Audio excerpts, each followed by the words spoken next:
Tonight, a very special evening. It's an evening that revolves around history. History is made on the first ever NWA TNA pay-per-view event. Toby Keith just suplexed Jeff Jarrett. The ultimate X-Match! 4 poles! Steel cables forming the X! I'm holding on to everything they want to take away. I'm standing strong against the grain, against the words they say. I'm falling from the way of man and calling there to stay. I'm letting go of me, 'cause greater is He that lives within me. I'm a fighter, strong and brave. Won't you run with me?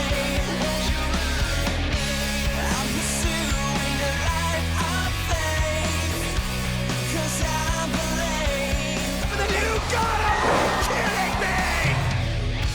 Stranded, no strength to pray. I can't walk away, no reason to be afraid. Gotta take a stand and be the man that I'm supposed to be. I'm a fighter, strong and brave. Won't you run with me? I'm pursuing a life of faith, 'cause I believe. I told you that Hulk Hogan tried to come to TNA, but I took TNA to Hogan.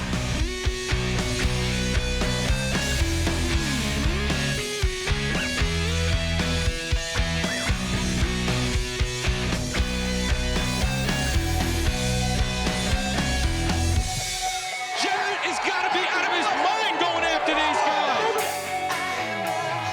Hold my head up high.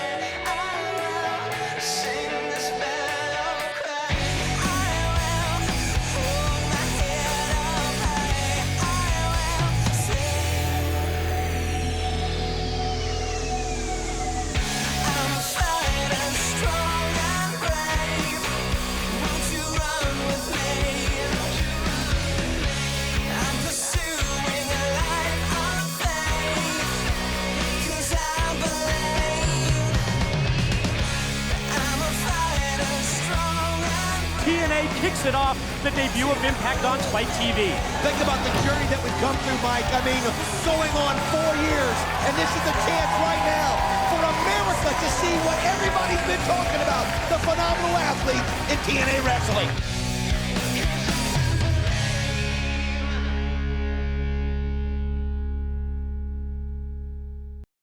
And welcome everyone to this very special TNA DVD release.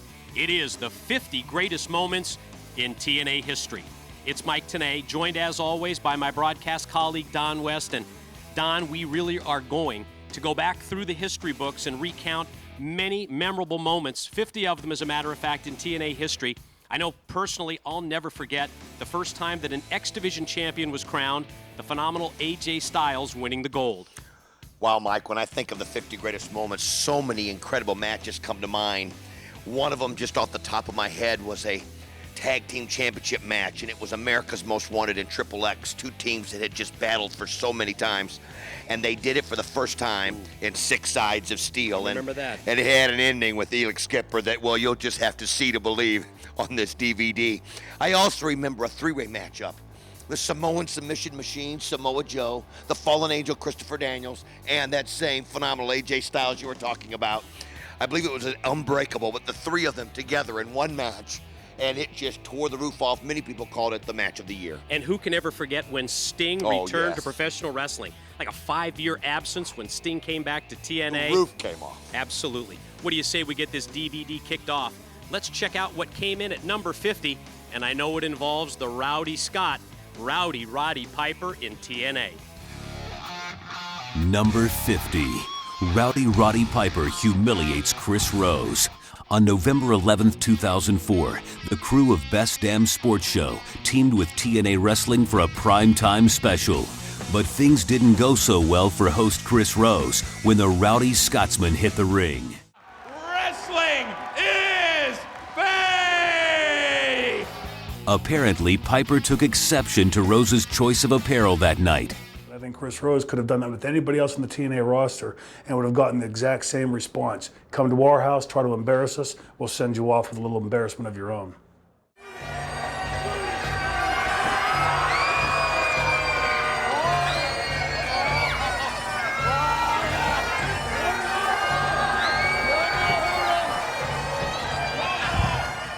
Needless to say, Chris won't be wearing that shirt ever again. Number 49, Chris Rock comes to the TNA Asylum. Back in 2002, Hollywood star Chris Rock needed a wrestling arena for a scene in an upcoming movie. He chose TNA's Asylum in Nashville. During the pay-per-view, the actor appeared on camera to send a message to wrestling fans around the world. Chris Rock coming to the TNA Asylum was special not only for TNA, but certainly a lot of us personally who got to be in a movie for the first time were very excited about it. He came out and it was very exciting. It was probably one of the bigger celebrities we'd had on the show up until that point, and Chris Rock enjoyed it. He was there backstage having a good time, talking with everybody. He had never been to a wrestling show before, so he was blown away by it completely, like, what in the world is going on here? It probably was a bit of a different scene for him in Nashville, Tennessee, being there at a wrestling show. It's a unique crowd to begin with, and I think Chris Rock was certainly, he enjoyed himself, but at the same time, I think he was probably a culture shock for him in some ways. Thank you. Thank you so much. Just want to say that NWA, TNA is the best wrestling in the whole world. Testify, Chris! Yeah. If you think this is fake, come down here and get your ass kicked. The footage from the star's TNA appearance would be featured in the movie Head of State, starring Rock and Bernie Mac. Number 48, the debut of Diamond Dallas Page. The November 12, 2004 TNA Impact featured Raven taking on the alpha male Monty Brown. But things didn't go as planned for Raven as an old enemy made his return. Page! There he is! Page in the ring! Wait a minute! It looks like he's measuring Raven! He's got his eyes focused directly on Raven! Look at this! Wait a minute! Yes! Diamond Cutter by DDP! Raven learned the hard way. The Diamond Cutter comes from behind. After the attack, cameras caught up to DDP in the back. That thing in my face? Come on, Diamond Dallas Page. We've been friends a long time. Can't you give the franchise a scoop? What's up with you and Raven? Raven knows exactly why I'm here. Hey, Raven. Nevermore. Move. Sounds to me like DDP and Raven have some unfinished business. Mike, who knows where that's going to lead? You know, I've known DDP for a long time. DDP's been around for a long time. In fact, his social security number is 1. And the cop pulled him over and asked him for his ID, showed him a rock. Be that as it may, DDP showing up was just more heartache and just more despair in my life, but I like despair and I like heartache, so it really wasn't that bad. Number 47, Jeff Jarrett brawls with the Tennessee Titans. On July 22, 2002, members of the NFL's Tennessee Titans were in attendance on TNA's pay-per-view when the King of the Mountain, Jeff Jarrett, decided to pick a fight. Third one, screw the Titans. I'm a winner. I'm a damn winner, Wycheck. That's the Tennessee Titans right there. They had their shot at the Super Bowl, and they blew it. When I get my It was an all-out brawl as the Titans jumped the guardrail and went after Jarrett. To his credit, Jarrett held his own against the NFL's elite. What is this? Jarrett fighting him up! He's calling for his teammates! Look at this! Jarrett has got to be out of his mind going after these guys. Tennessee Titans! Wow, what a night that was. I think they took to heart what I said a little bit too seriously. And you know, Frank Wycheck is a personal friend of mine, but Zach Pillar and Fred Miller and a couple other guys took offense to me telling them that they were a bunch of losers, which the King of the Mountain is not. But they bailed, and then the entire dressing room came out in an impromptu brawl. This, it is down to the butthole, Jay! Oh my God! No! The church is out of turn!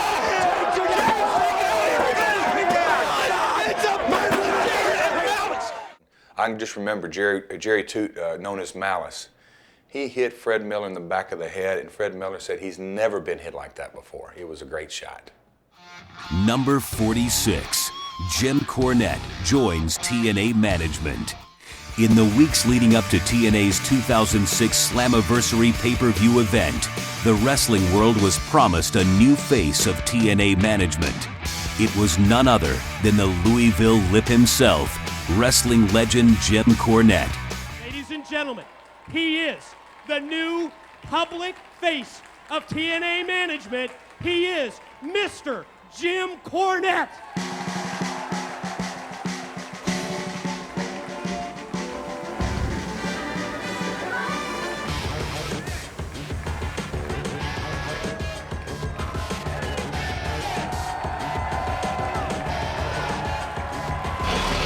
And here he comes. I'm here tonight for a very specific reason, but first, I got to give you a little background. You see, the fact of the matter is that TNA is the new face of professional wrestling, and it's about time, because I'm sick and tired of looking at the old one.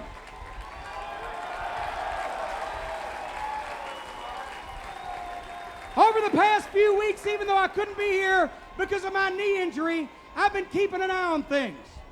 And I heard a lot about what's been said about TNA. They said that when TNA first started, a lot of people said it wouldn't last 4 weeks. And after the 4 weeks, a lot of people said it wouldn't last 4 months. Well, tonight is Slammiversary. It's been 4 years, and TNA is bigger than ever. My job, my responsibility is to see every seat full and to see everybody in those seats standing up, jumping up and down, screaming, "We want more," and saying, "TNA, TNA."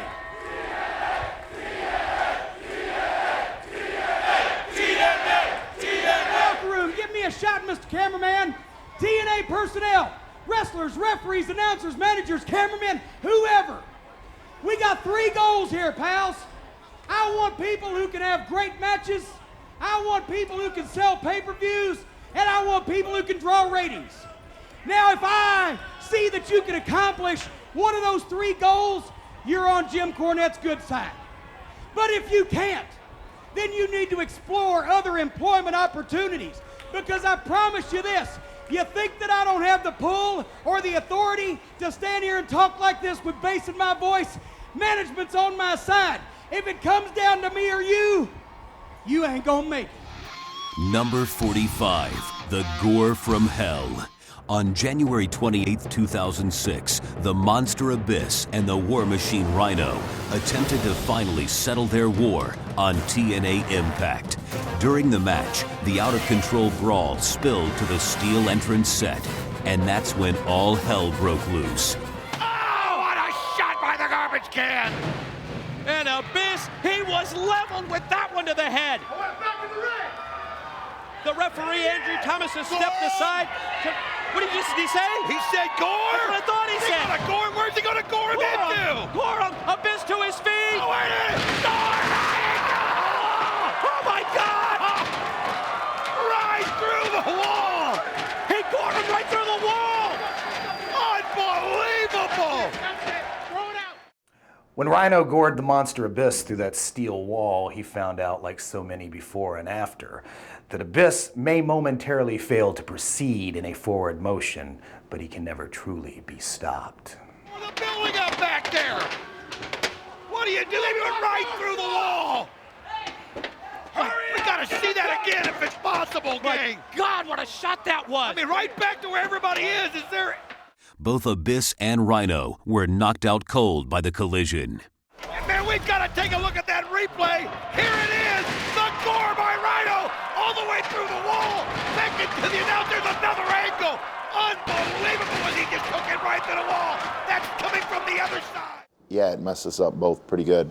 And I think he got a concussion, and he had the wind knocked out of him. And I was pretty messed up myself. But like I said, when you have an opportunity to take a man out like that, no matter where he's at, you know, what's behind him, what's in front of him, you know, you just go through him, you know, so, or go through whatever's in your way. Number 44, the return of Senshi. At the 2006 Lockdown pay-per-view, Christopher Daniels was scheduled to face Jushin Liger, but TNA officials learned that the Japanese star would be unable to compete that night. As a result, a mystery opponent was brought in to take on the Fallen Angel, his former Triple X partner, Senshi. A former NWA World Tag Team Champion with the Fallen Angel, Christopher Daniels, as you mentioned, in Triple X.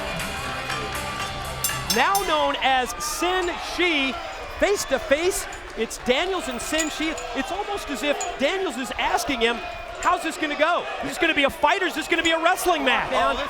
Another one of those very intriguing matchups. You mentioned it earlier. First time ever, it's Sabu and Samoa Joe, but check, Senshi fights it off. Oh, wow. Just up, straight up, and nails him with the feet. Double foot stomp, pin, no, just a 2 Can't count. get up to his feet fast Like enough. a desperation move by Daniels to turn the tide. BME! Yeah. Yes, he hit it! Best moonsault ever, pin. In the end, it was Senshi scoring the surprise win over the Fallen Angel. He got leverage! He got the pin! Ladies and gentlemen, your winner is Senshi! What a way to return to TNA. What a way to come back to the X Division when you knock off the former X Division champion and his former tag team partner, the Fallen Angel. Number 43, the Road Warriors come to TNA. They are considered the greatest tag team in the history of professional wrestling. And on December 18th, 2002, the Road Warriors made their surprise TNA debut. That night, Animal and Hawk came to the aid of another future legendary tag team, America's Most Wanted. What the hell? It's the Road Warriors! What? Hawk and Animal, the Legion of Doom, have hit the ring, and the Road Warriors are clearing house. They're just destroying them! This brings the crowd to their feet at the Asylum. In the wrestling business, when somebody comes out to a huge ovation, sometimes it's kind of tongue-in-cheek called a Road Warrior pop. Well, we get to experience a Road Warrior pop live in the Asylum for the first time, and you know, a lot of people said it was Road Warrior Pop 85 is what they would compare it to. Well, this is Road Warrior Pop 2002 because the building came unglued when they came out, and it was neat. Certainly one of the greatest tag teams of all time. Seeing them in TNA for a short time, boy, the fans really enjoyed it, and we did too. Can you believe it, Mike? Check this out. Here it is. Doomsday device. The Legion of Doom just hit it. Big power slam by Animal. Hawk back to the top. Are they going to hit him with the Doomsday? No. Big splash off the top. The Roadies are back. The Road Warriors are back. The crowd is going absolutely ballistic. They made their mark in the NWA originally, and the Road Warriors, Hawk and Animal, are back in the NWA. There's a America's Most Wanted wins it. The winners of the match, America's Most Wanted. Wow! Can you believe? How do you top that one? You know what? All the fans.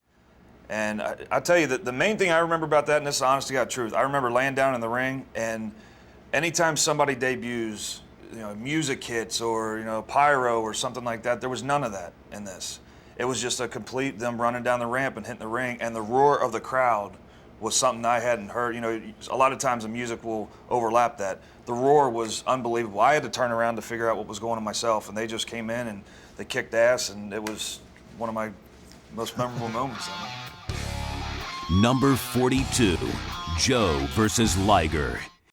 It was a clash between two international stars at the 2005 Bound for Glory pay-per-view when Samoa Joe faced Japanese legend Jushin Liger. Liger is regarded as a true pioneer of the X Division style, but that night he met the future of the X class in the Samoan submission machine.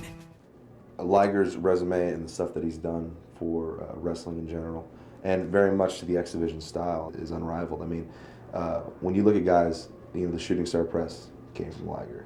The popularization of the moonsault came from Liger. A lot of the high-flying things that you see today, Liger's responsible for. And Liger high risk from the top. Oh, look at the strength though of Samoa Joe. And oh, it just went right into his plan. Samoa Joe, you're often thinking about the muscle buster. Look at this. Here we go. 1, 2. Oh, what a way to counter it though. The top rope. Oh, he caught him with a frog splash. Here's the cover. Here's 2. Look at the power of Samoa Joe. In the end, Joe was able to hit the muscle buster and finish off the Japanese legend. Here's the muscle buster. Muscle buster.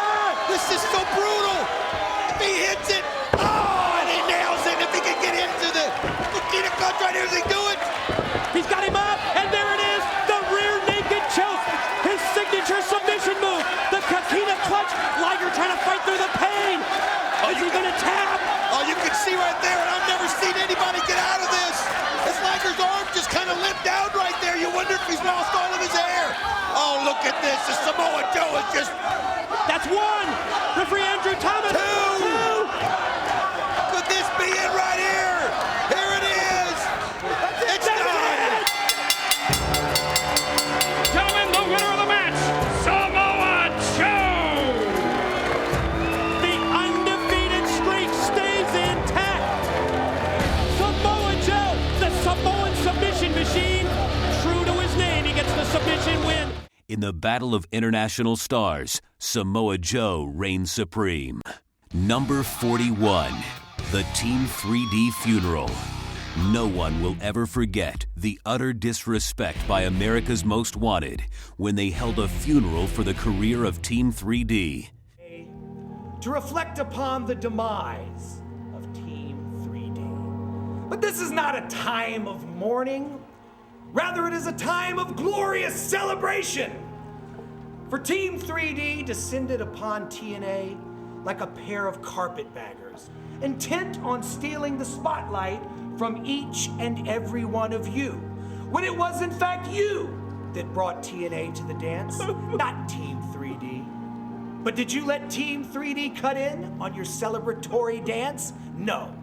You met the barbarians at the gate and saw to it that they were trampled underfoot, exposing them as the opportunistic maggots that they are. And for that, you are to be commended. Hey, man, commend him, brother. Commend him. Hey, show some respect. This is a funeral. Chris, has he been drinking again? No, sir. I gotta piss. Hurry up, though. Hurry up. I would like to now turn the lectern over to America's Most Wanted. Gentlemen, come here. Easy, guys. Coach DeMore.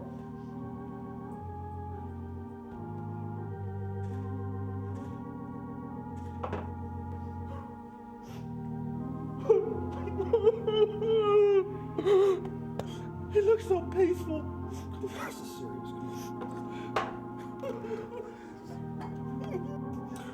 Ashes to ashes, dust to dust. If it wasn't for America's Most Wanted, Team 3D might still be with us.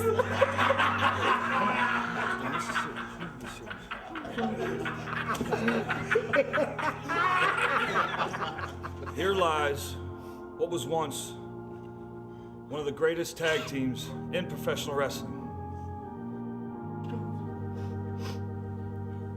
Somebody please get this in a tissue. Please. Mitchell.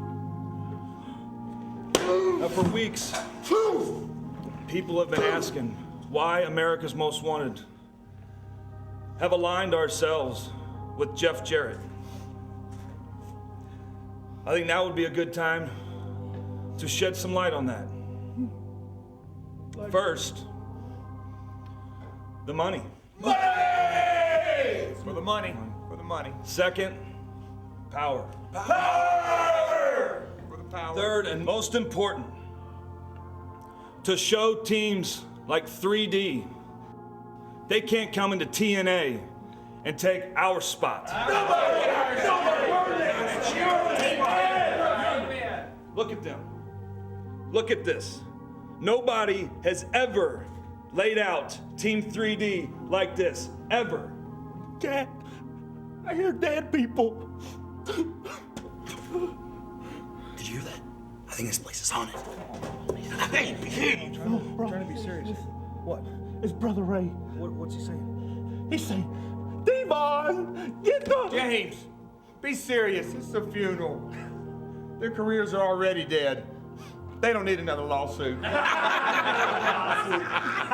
it out. Gentlemen, I just want you all to know that we are scheduled to be back here the day after Bound for Glory for another burial. For who? Let's see here. Showtime, how many suits do you have? It says here a Mr. Nash. Kevin Nash.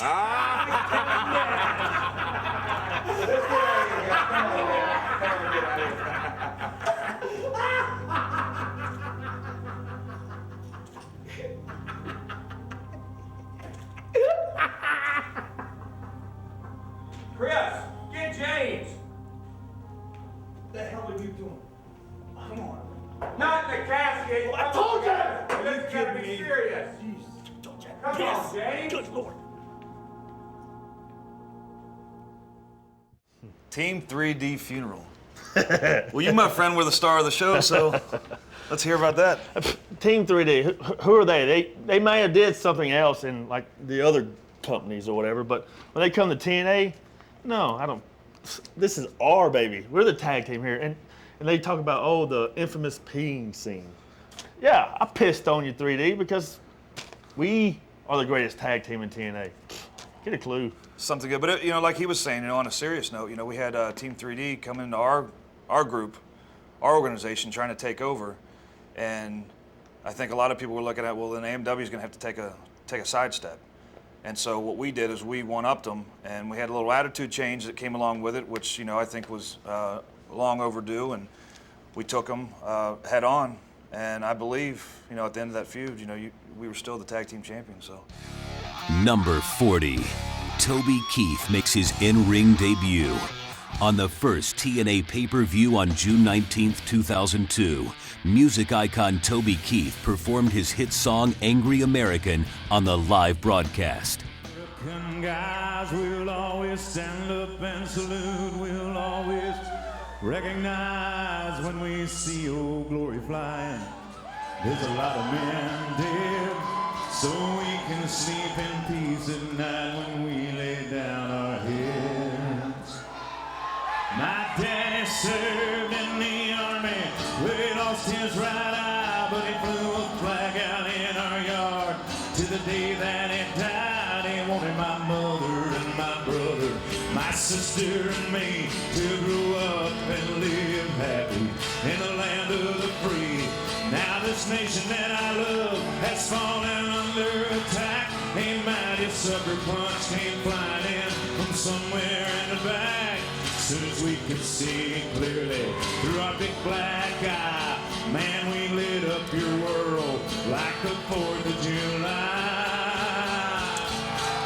Hey, Uncle Sam, put your name at the top of his list, and the Statue of Liberty started shaking her fist, and the eagle will fly, and it's gonna be hell when you hear Mother Freedom start ringing her bell. It'll feel like the whole wide world is raining down on you.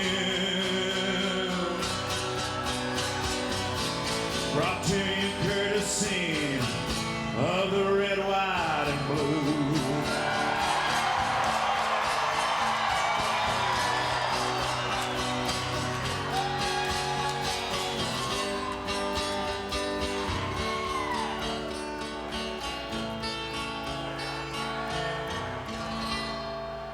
Where justice will be served and the battle will rage, and this big dog will bite when you rattle his cage. And you'll be sorry that you messed with the US of A.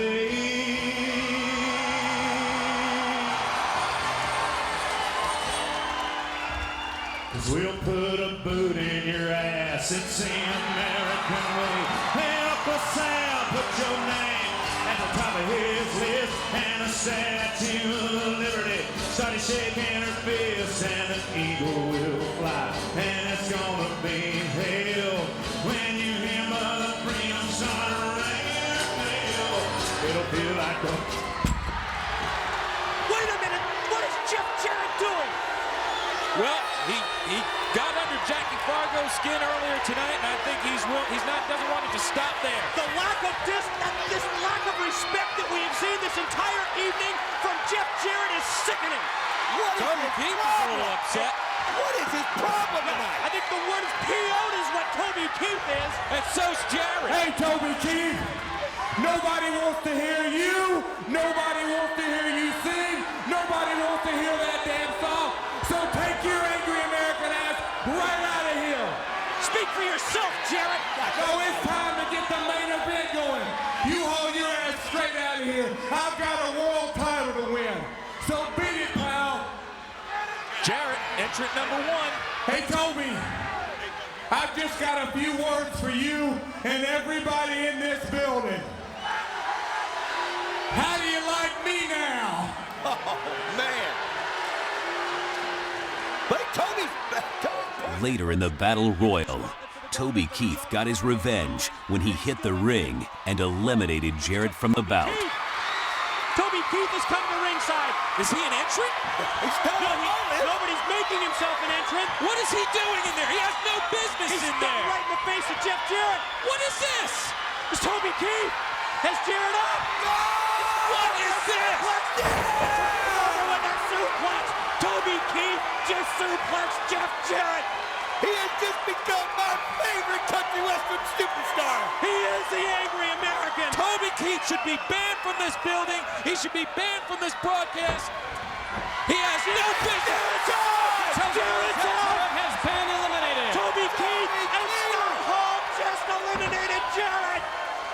That is the most bogus thing I have ever seen. Toby Keith coming out unexpected during the gauntlet and eliminating Jeff Jarrett. Still to this day, one of my favorite moments in TNA history. Every time Toby Keith opens up a concert, and he's sold out venues all up and down the United States, every time he opens up a show, they show Toby Keith suplexing Jeff Jarrett. So not only the great TNA fans saw it on pay-per-view that night, but since then, every single time Toby Keith goes on stage, you're going to see that suplex before he does it. Has Jarrett up?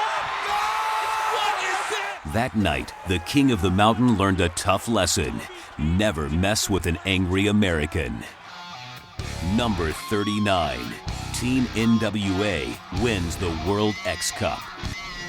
And the World X Cup has come down to the 4th and final round. The Ultimate X match to determine which team and which country will have possession of the cup trophies and the bragging rights to tell the world that they're the best X Division athletes. Team NWA's back was against the wall at the 2004 World X Cup Tournament Final, and the innovative Ultimate X match would determine the winner. In the previous X Cup tournaments, Team Mexico was dominant. This time, Team NWA captain Jerry Lynn was determined to bring the cup back to the United States. Lynn chose Ultimate X veteran Chris Sabin to lead the charge in the final bout, pitting Sabin against Team Mexico's Hector Garza and Team Canada's Petey Williams. I think Jerry picked me because of my experience with Ultimate X matches, and even now I guess I'm kind of known as the Ultimate X guy since I've been in 7 of them. For 3 straight team-on-team competitions, Mexico was pretty dominant. They beat Team USA, then they beat Team Canada, and then they beat Team England pretty soundly. So this last competition was actually the first World X Cup where there were 4 teams, Team USA, Team Japan, Team Mexico, and Team Canada. And I had just won a match against Matt Bentley to become the new member of Team USA. So the Team USA going in was myself, Elix Skipper, Chris Sabin, and Jerry Lynn as the captain. Now the two captains meet in mid-ring. NWA, Sabin, Team AAA, Garza working together. Oh, they elevated Williams, and they almost sent him. Sabin's got Petey Williams up high. Has he got him? Oh, he sure does. Almost a personal ride from the cables. Garza's got him. Oh, Petey Williams just trying to see if he can reach up and he's somehow close. grab it. Sabin. Oh, Sabin nails it, Mike.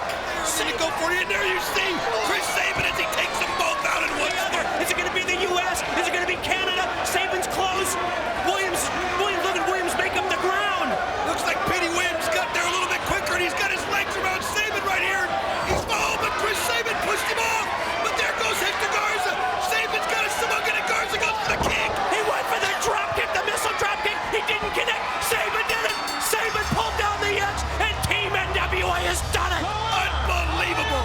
Sabin won the bout and earned Team NWA the victory in the tournament. What an incredible moment this is for Team NWA. Defeated by Mexico's Team AAA in the first America's X Cup in their own backyard, in their own ring. Then they had to look on from the sidelines while Mexico took out Canada, while Mexico took out Team UK. And now it's that moment of redemption. Victory is sweet for Team NWA. Number 38, The Fire at Hard Justice. On Sunday, August 13th, 2006, TNA Wrestling held the annual Hard Justice event in Orlando, Florida. That night, a fire broke out in the arena, leading to a major evacuation, a first in the history of live pay-per-view. Despite the circumstances, everyone in TNA Wrestling pulled together to get through the unexpected event. After the okay from the Orlando Fire Department, fans were allowed back in the arena, and the pay-per-view continued. Despite the interruption, fans everywhere called it one of the best TNA wrestling events of the year. Number 37, Raven's Bloody Scalping. On September 17, 2003, it was hair versus hair when Raven battled bitter rival Shane Douglas. Due to Vampiro, Raven lost the match and was forced to lose his hair. What followed was one of the most stomach-turning moments in TNA wrestling history, as manager Jim Mitchell literally scalped his nemesis with steel cutting shears. We've been wanting to know who it was for months. It was Vampiro all this time. Mike, no, this is wrong. There's no way they can allow this. Hopefully the referees, security, they cannot allow this to be, his hair to be cut, Mike. I mean, I wouldn't even blame Raven if he refused. No, he can't do it. How could you blame him even if Raven refused? That was not. How do you like us now, Asylum? Welcome to your destiny, Raven! Don't let him do it, Raven. How do you like your hero now? Look at Raven. Go West! I told you You didn't earn it. Oh, no. They're shaving his head. No, they're not. Douglas. This is just wrong, It's your Mike. destiny, it's your hero's destiny! Douglas made a deal with the devil. Mike, this is just wrong. Vampiro, the franchise, and the How do you devil. like it, Raven? They just delivered Raven. Come on! Holy Cheer cow. for your hero now! They just delivered him straight to hell. Mike, this is the wrong type of humiliation. I can't take it. I can't even watch it, Mike. This is wrong. Don West throwing down his headsets. Damn it, I don't blame you, Don. I don't blame you. And now, putting the mirror up, forcing Raven to look at his own image, his head shaved bald. At your destiny! This is BS. This sucks. I've lost my objectivity, and I don't give a damn. I've seen a lot of sick things in this business. I've seen people's bones broken, compound fractures, broken necks. I've seen people carted off in stretchers. But I've got to tell you, when I was looking over, it was even making me get a little bit queasy seeing Raven sit there and take the grinding of the shears into his scalp. I don't think I'd have sat there and taken it for as long as he did. Jim Mitchell scalping me was not my favorite moment in TNA, but not my least favorite either, because there's something perversely satisfying of having your own hair and blood pouring down your face as a sheep shears scalps your head, blood pouring, skin, tissue ripping out of your head, just dripping down your face and the side, a mirror right in front of me. And I'm gonna let you in on a little secret. Although Raven doesn't know this, and most people don't, great many people in the TNA office had a hell of a time laughing about it, because Raven deserved it. Because you, Raven, are an ass. Number 36, the debut of the War Machine Rhino. At the September 2005 No Surrender pay-per-view event, Raven had successfully defended the NWA World Heavyweight title against Abyss when Jeff Jarrett hit the ring. He keeps the title. Raven retains the NWA World Heavyweight title.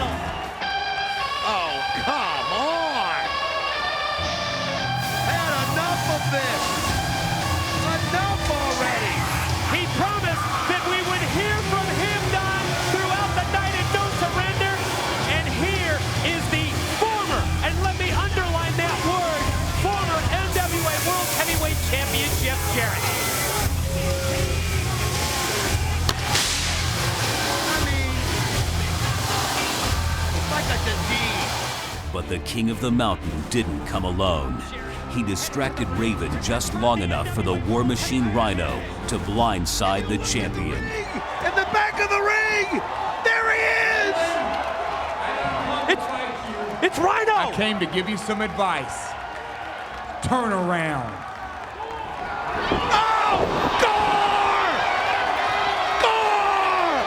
Raven suffered the effects of Rhino's gore, leading to a showdown between the rivals in the weeks that followed. Jarrett swerved us the whole night! My God! Jeff Jarrett is aligned with Rhino!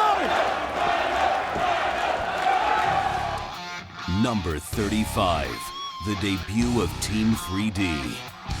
Jeff Jarrett had just regained the NWA World Heavyweight title, and he decided to do some bragging on TNA Impact. It's the single greatest day of my life. I said when TNA arrived on Spike TV that I would be the world champion, and I am. Everything I said I'd do in this business, I've done. I built TNA from the ground up. I had a vision. I had a dream. And in TNA wrestling, all the power lies right here with the NWA World Heavyweight title. For the last 4 months, I've been told what to do. Well, now the shoe is on the other foot. Everybody in the back, TNA management. Is a bad jam. Beware, coming for you. The remix. The music that interrupts the NWA World Heavyweight Champion signifies that 3 live crews are headed into the Impact Zone. There you see BG James on the right, Conan in the middle, and Ron the Truth Killings on the left. Where are dogs at? Where they at? Yo, Jeff, this is our first show on Spike TV, and you're already boring the people half to death. You did not build TNA. TNA was built by the fans in the Impact Zone. You're damn right and it was. wrestlers like the 3LK. So why don't you shut up, you little bia. Hey, big boys, why don't you make me shut up? Wow, that's calling him out. They're going right at it. Through to the ring. 3 live crew and hit the ring, and what a brawl. Everybody just throwing punches right and left, one after another. Look out! Oh, here comes Team Canada.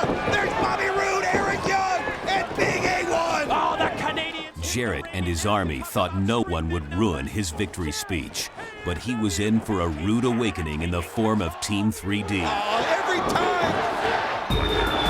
Wait a minute. What's that? What's going on? I hear the music. What's going on? You hear the music. Who can it be? Oh, listen to the crowd. It's Team 3D. Brother Ray, Brother Devon, Team 3D, and they come right. It's TNA. And here they come. Brother Ray, Brother Devon have hit the ring, and then Team 3D is cleaning house on Jarrett and AMW. I'll tell you what, it's so good to see him here. You talk about, you see Brother Ace in the Bozo. And Devon just left the Cowboy James Storm have it. This is their introduction. Take that, James Storm. 3D for James Storm from Team 3D. There's one for the Wildcat. Now you get Jarrett. Get him. Get him. Oh, he's begging no. But let me tell you something. This crowd's not going to help him. This crowd is fully behind Team 3D. Ready for the hat trick. Oh, no. Oh, you know he's going to bail. Look at Jarrett bail out. What a coward. What a coward Jarrett is. But he didn't want any part of it. Do you hear this? Oh my gosh, this night just keeps getting better and better. As here he is, Big Kevin Nash. My God. Just when you think you've seen it all. First, it's Team 3D. And here comes Big Sexy Kevin Nash. Nowhere to run, Jarrett. Nowhere to hide. Oh, as you see, Brother Ray, sends Jarrett down, sets him up for Devon.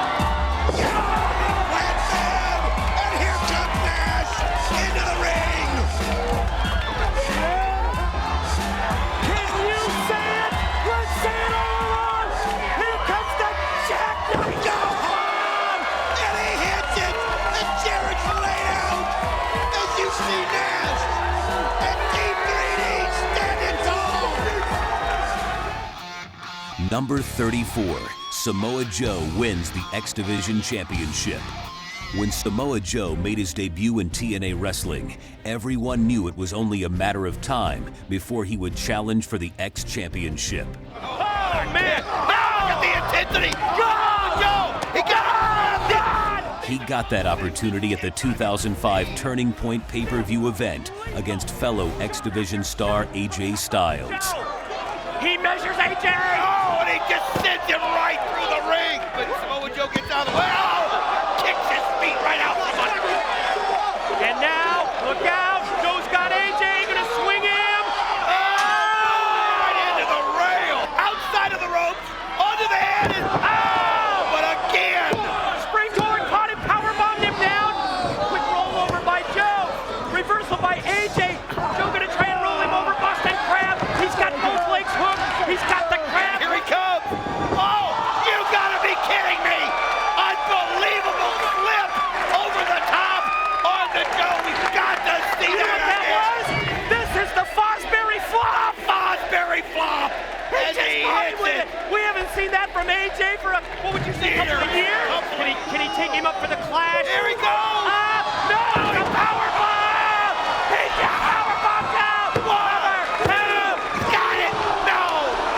In a sick manner, but doesn't seem to be stopping him here. Full Nelson, breaks it. Oh, lands on his feet off the attempt of the German suplex. Oh, right now, Joe's got to be thinking, what in the world? As he caught him, and he hits him with a reverse DDT right there.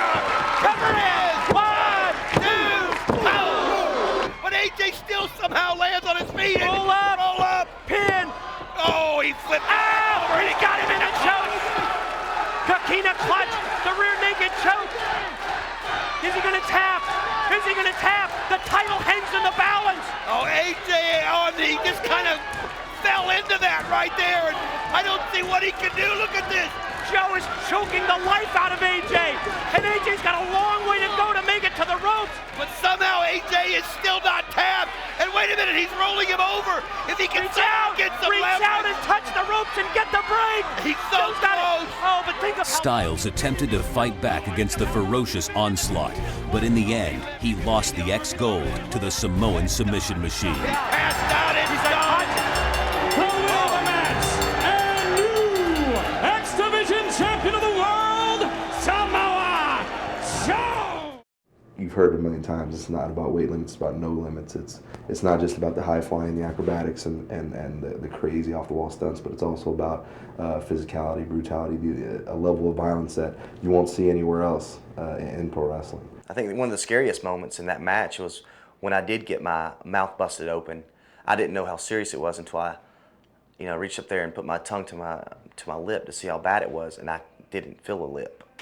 In fact, I thought we'd knocked a chunk out of my mouth, and it scared me. I mean, I didn't want to have something grossly wrong with my face, but it scared me a little bit because, like I said, when I stuck my tongue up there, I was coming to about right up here. one of the most incredible matches that I've ever seen. The bout between Joe and Styles is regarded as one of the greatest X Division Championship matches in the history of TNA. And now what? He's pulling AJ to his feet. Now what? Could this be a gesture?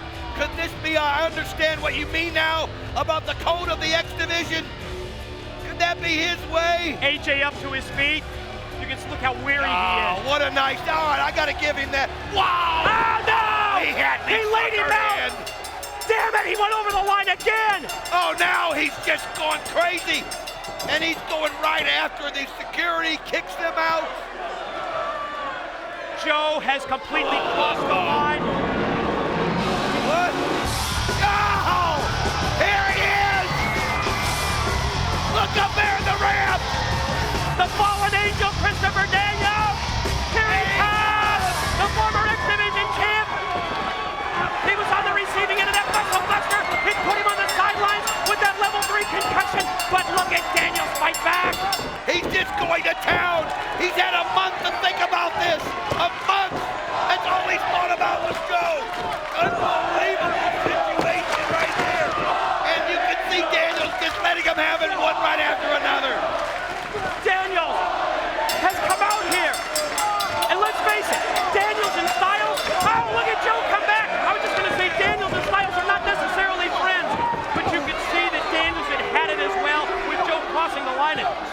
goes right now. I'll tell you what else he did. He hit him with the headbutt where Daniels had the concussion, and he just almost collapsed from the moment he hit him. You're right. And it was just,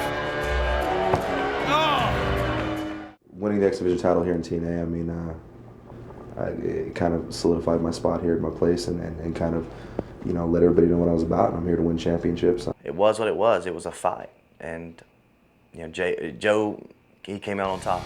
Number 33, the home invasion. The war between Abyss and NWA World Heavyweight Champion Christian Cage took a serious turn on April 8, 2006, when Abyss attacked Cage at his home in Tampa, Florida. With Alex Shelley filming, the world witnessed how far Jim Mitchell and Abyss would go to get a shot at the championship. It's been an excellent documentary so far. Some real hands-on footage, getting right up into his lair. Uh-oh.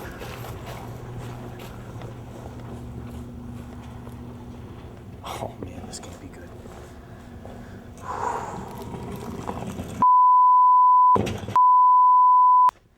This isn't what it looks like, what is man. it then? What is it then? That's not what it looks like. You don't come around my house. You don't come around my wife, you son of put you in the ground, I swear to God. surprise!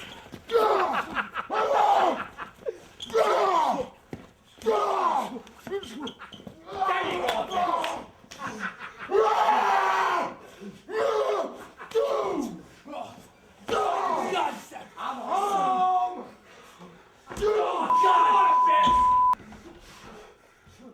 The wrestling pundits have been saying that one of the most disturbing moments of TNA history was when the monster Abyss and I, and Alex Shelley with the paparazzi cam, went and paid a little visit to Christian at his house. That was pretty brutal. I mean, honestly, my only role in that was being an innocent bystander who happened to be filming it for his own enjoyment. If that's wrong, then shoot me, you know? Oh, man, I'm married, you know. I've been with my wife for 14 years. I got 4 kids. And I know in wrestling we do a lot of things, but there's certain things you shouldn't do. And one of them is, you know, involve a family member into, you know, the wrestling deal, like come into his house and do all the things that they did. That's one thing you should never do. For Abyss and for Jim Mitchell to break down that wall between business and family and attack him in his home and terrorize his wife, I'm just, like I say, I'm astonished sometimes at what people will do just to get a match or to get their faces on TV or whatever. I'm just astonished. Teach him a lesson now! Show him exactly who deserves a bout! No mercy! No mercy at all!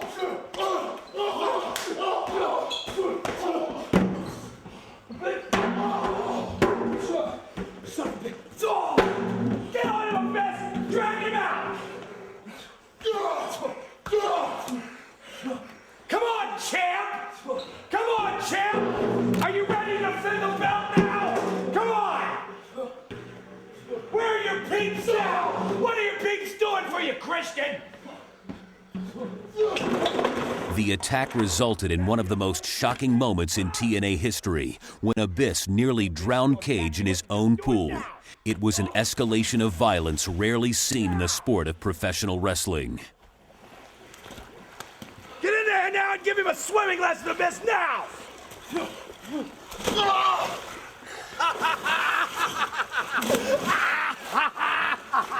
How you like that, Christian? Feel good? Perfect. That's enough, Abyss. You can't win the belt from a dead man.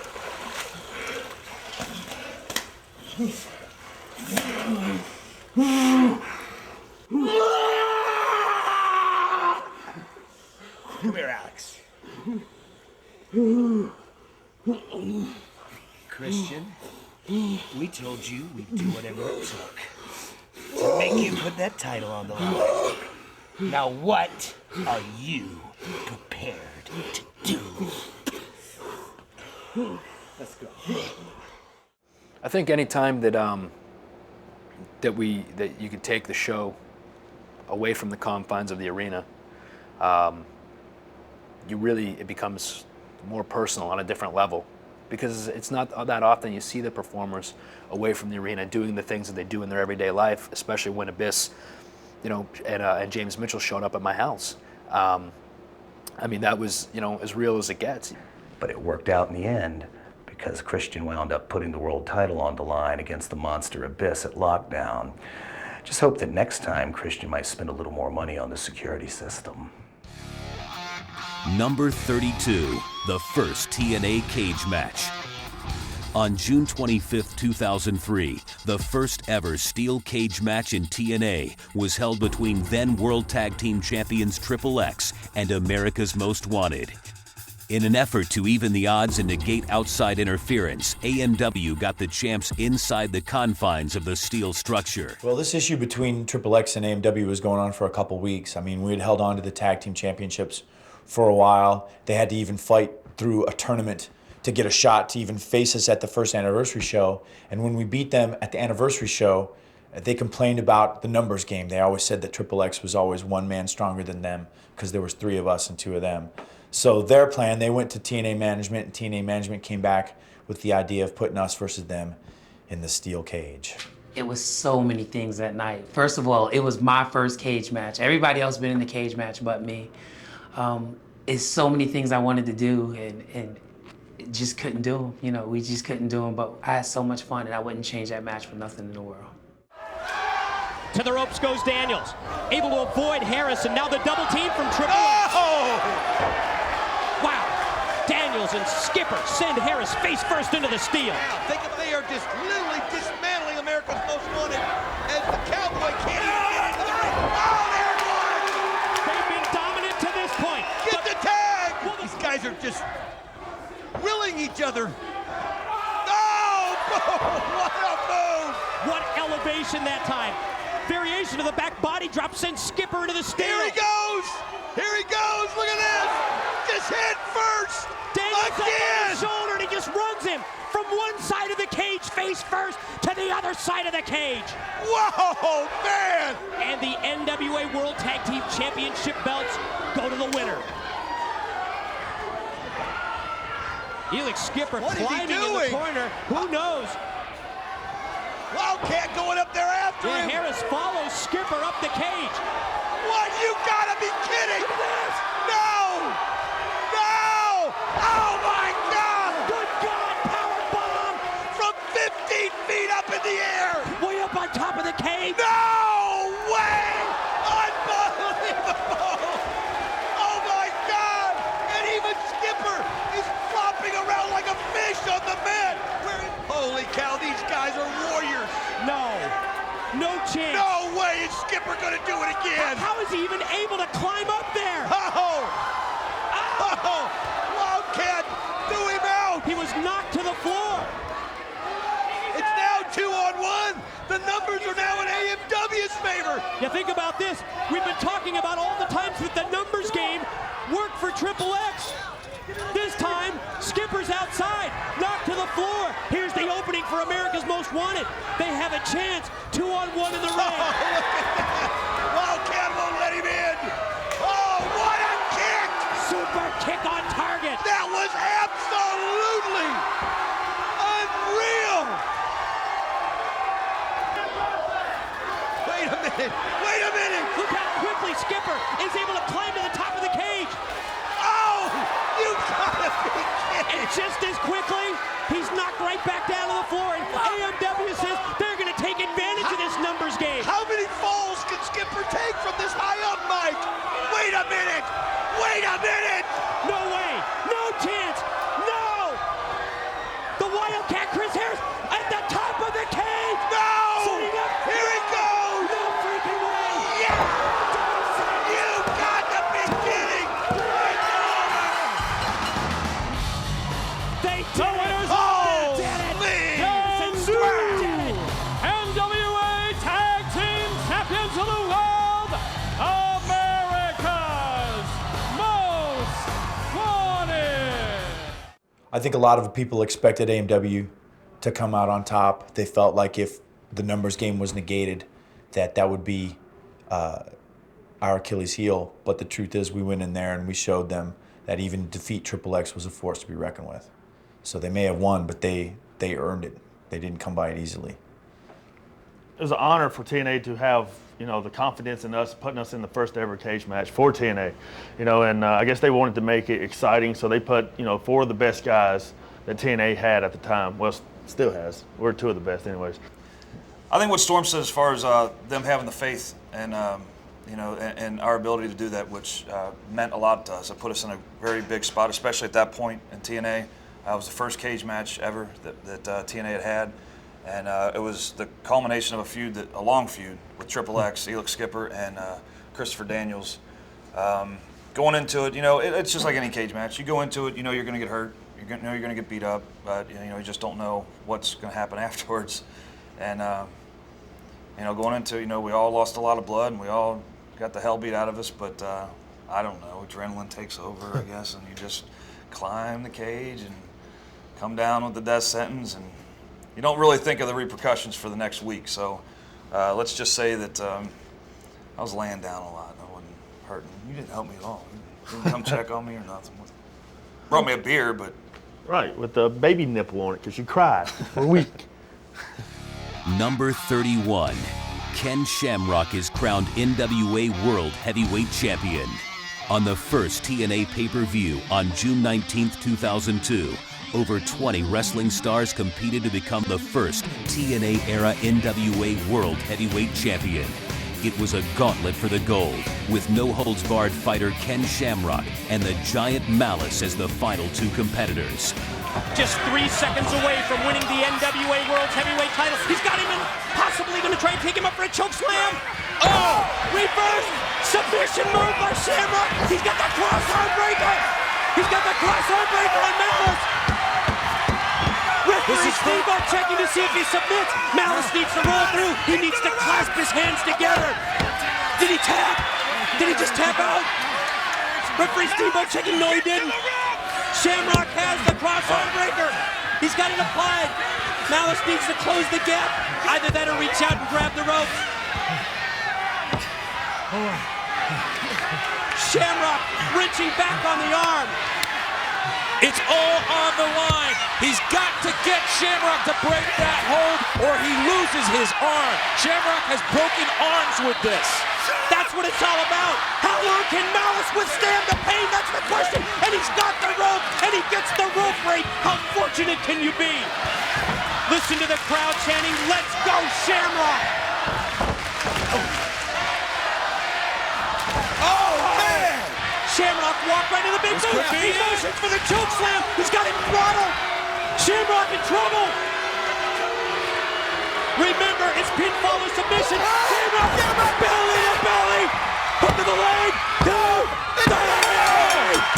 Shamrock the match. And new NWA Heavyweight Champion of the World, Ken Shamrock. He did it. History is made on the first ever NWA TNA pay-per-view event. Ken Shamrock is the new heavyweight champion of the world. And now he has proven himself as the world's heavyweight champion of the NWA. The National Wrestling Alliance, the NWA TNA heavyweight champ is Ken Shamrock. Number 30, Cookiegate.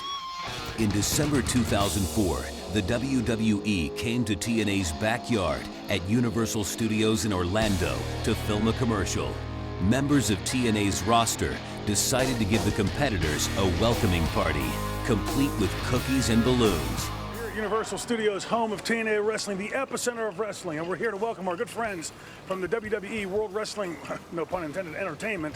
We want to welcome them here because word has it they're here to check out what a professional wrestling program looks like. So we've got cookies with Tracy and a few other muffins.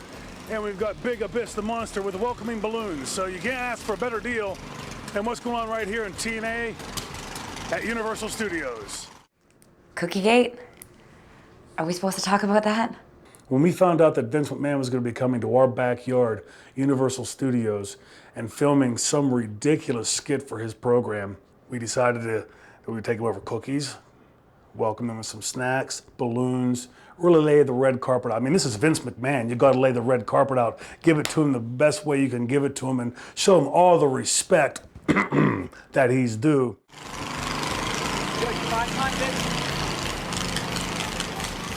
What y'all, you eating mahi-mahi today? We just came to welcome them to Orlando, man. Hey, you know Vince? You know Vince, bro? Ask him if I can get a salad. I don't mean to interrupt you, dude. We come in peace. I just want to try to talk to Vince. Where's Vince McMahon? We're here to What's going on, bro? How you doing, man? How you doing? Wait, is Vince around? No-show. He's a friend of mine, man. He might not remember me. I made him a bunch of money, but I don't know if he's getting older, and it's starting. Maybe tell some of the boys, Benoit, tell Benoit to come out here. I just want to get some mahi-mahi, man. How you doing? That is too much toupee right there, bro. That is too much toupee right there. We got you a balloon, homie. We come in peace, representing, O-Town. O-Town. Eating mahi-mahi. That's what I'm talking about. Represent. Tell somebody if I can get a plate of mahi-mahi in Orlando. By the way, you're fired. As the backstage guy that's supposed to interview all the talent, we got Conan back here with his boys Run the Truth Killings. We got BG James. We got the big monster Abyss, 6'8", 350 pounds, with welcome balloons. You can't be any more welcoming than that. And back here, we got Tracy with her cookies and her muffins. The best thing of all is that Ron Killings just went up and stole their mahi-mahi. And only one person had the guts to walk out. Because they don't seem to be happy. Well, I've always heard that Vince was a stand-up, straight-up guy, would come get in your face if he had something to say, and I'm here to talk to Vince McMahon. And Vince, if you're here listening, please come on out and talk. I'd like to talk to you about a few things from the past. But like you said, he is a stand-up guy, but sometimes he has to sit down to aim. But here we are. I'm here to eat. They've been known to come by and drop by and say hi every now and then. That's been their MO. You did it before. We came back. We came by to say hi to them. You know what I'm saying? Try to be cordial. Hey, don't come in our backyard and cook your mahi-mahi. And if you do, we will take your food. I put on a tight little dress. I put on a tight little apron. I had heels on. I bent over a hot stove all day long to make cookies. I brought some cold milk and some hot cookies, and they turned me down. I've never seen guys run faster from a camera than the WWF guys did that, or WWE guys did that day. Would you turn me down? The first thing you learn in this business when you're a kid, a rookie breaking in, is don't sell the rib. Well, Vince McMahon didn't just sell the rib. I mean, he sold it lock, stock, and barrel like he was selling gold on the open market. He sent his assistants over to tell us that if we used that footage, he would sue our effing asses off. And that was his first business interaction with TNA. And I think set the tone for what relationship there will be for years to come between the two companies. By the way, you're fired. As the backstage guy that's supposed to... Number 29, The Truth wins the NWA World Heavyweight title. On August 7th, 2002, Ron the Truth Killings earned a shot for the NWA World Heavyweight title against no-holds-barred fighter Ken Shamrock. From the time he entered TNA, everyone knew The Truth was a future world champion. But in order to claim his first world title reign, he would have to beat one of the toughest men on the planet in Shamrock. First time winning the world heavyweight title. That was an honor to be reckoned with. It was, for one, the prestige the title holds itself, and to beat Ken Shamrock, the world's most deadliest man. Going into it, I was already the underdog. So far in NWA TNA as an opponent. Yeah, really a great opponent there. This contrast to the title. Here it is. Puts the leg, gets two. No! A week in Killings, however, comes back, series of right hands, sort of locked Shamrock. Might have been playing possum. Elevated him with a back body drop. Set him up and over and crashing down to the arena floor. Like we said before, The Truth can talk the talk. Shamrock is going to show him what it's like to walk. Whoa. What's Apollo doing? He just pushed aside Don Harris. And here comes Apollo running out on the next. And here come the Disciples as well. This is mayhem. This match is broken down. Monty Brown as well. Everybody getting involved. Don Harris, Monty Brown on the attack, sending them back. And now Steamboat's going to roll him back into the ring. Steamboat is trying to get order out. He's getting them all out. He is. That's it. Everybody up the ramp. That's it. Let's get the action back into the ring. Ricky Steamboat chasing these individuals to the back. That's right. It's back down to the two men in this match. Kind of a variation of a diamond cutter there by the Truth. There it is. He caught him with it. Two. And he beat him. No way. He beat him. The winner of the match. And new NWA Heavyweight Champion of the world, Ron the Truth Killing. The move that he calls the Truth or Consequences. He dropped Ken Shamrock down, and he did it. He did it. The Truth is the NWA World Heavyweight Champion. He can walk the walk. The Truth can talk the talk. He can walk the walk. This moment right here in time, this is the moment of truth. That night, the Truth realized his dream of winning the gold. Heavyweight champion, can you believe it? Number 28, controversy in Canada. Jeff Jarrett vowed he would regain the NWA World Heavyweight title from Raven by any means necessary, and he did just that in September 2005. During a TNA live event in Canada, Jarrett conspired with Team Canada coach Scott D'Amore and America's Most Wanted to screw Raven out of the championship. TNA made the announcement that they were starting on Spike TV in October, and I had to come up with a plan to get that world title back. September the 15th, in Windsor, Ontario, Canada, the King of the Mountain, Jeff Jarrett, challenged Raven for the NWA World Heavyweight Championship. Just when it looked like Raven would retain the title, America's Most Wanted hit the ring, and after a super kick and a death sentence, Jeff Jarrett's master plan came to fruition, but there was more to the story. All right, guys, exactly what we wanted. Yes! That's the first step to the plan of us taking over TNA. TNA's magic can shove it up their ass. The cornerstone's right here. You know what the next step is? You know what the next step is? Right here. Just wait till we get to Spike. We're taking over. Brilliant. Brilliantly done. I love it when a plan comes together. I don't even like to talk about this. I finally win the world title after 2.5 years, and then just before we go on Spike, somehow I lose it. Robbed of the title, you know, in Canada. Pfft, who lives in Canada? D'Amore? Eskimos? What do you got for housing? Igloos? They even have cable in Canada? Controversy in Canada. I put all the pieces together. Scott D'Amore, AMW, who were a fan favorite tag team for quite some time in TNA. All the pieces came together that night, and the King of the Mountain regained what was rightfully his. It was all a conspiracy from the start. Raven never stood a chance against the odds that night. Number 27, Jeff Hardy's insane leap. Jeff Hardy was always known as a risk taker, but he went above and beyond at the October 2005 Bound for Glory pay-per-view. During the Monsters Ball match, Hardy and Abyss battled near the entrance ramp, leading to the charismatic Enigma putting his career in jeopardy to win the bout. Tell you what, he's got Abyss reeling right there. Meanwhile, the opposite side What's he doing? Jeff Hardy gonna climb the ladder. Where the hell is he going? Where is he? This is crazy. Oh my God! This is He's going to the top by the TNA logo. No way! Mitchell says no. Mitchell says no. Hardy, my God, he's going to be. He's up even higher. This is absolute. Oh my gosh! That was freaking insane.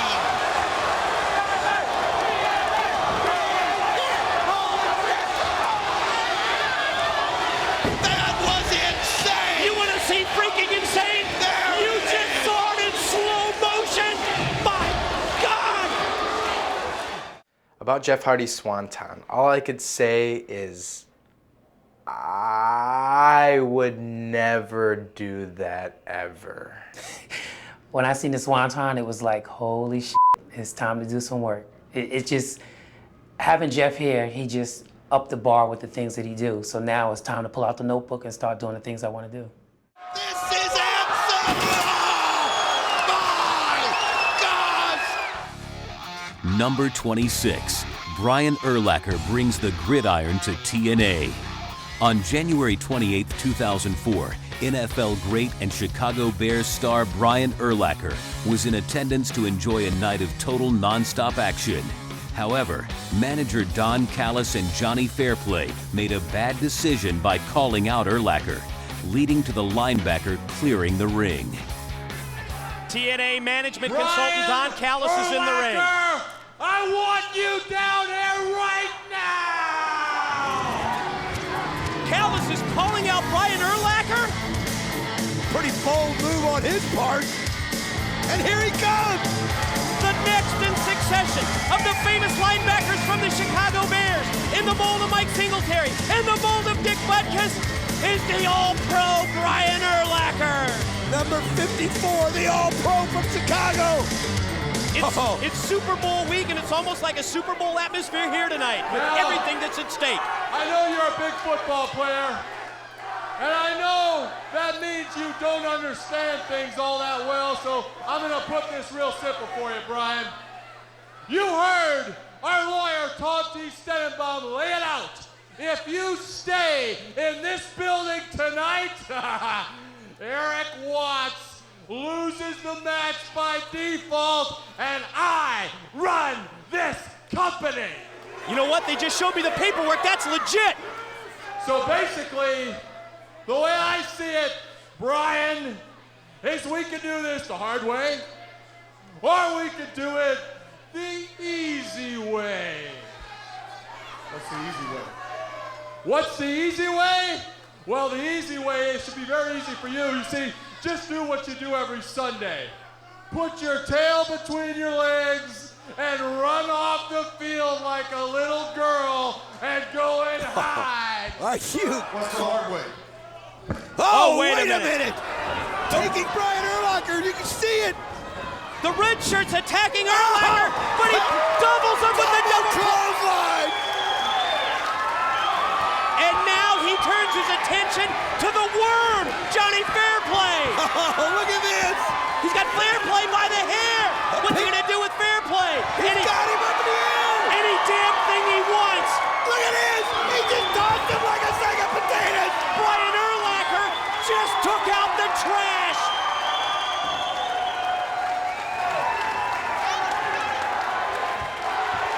They're on their feet at the asylum for Chicago Bear All-Pro linebacker Brian Urlacher.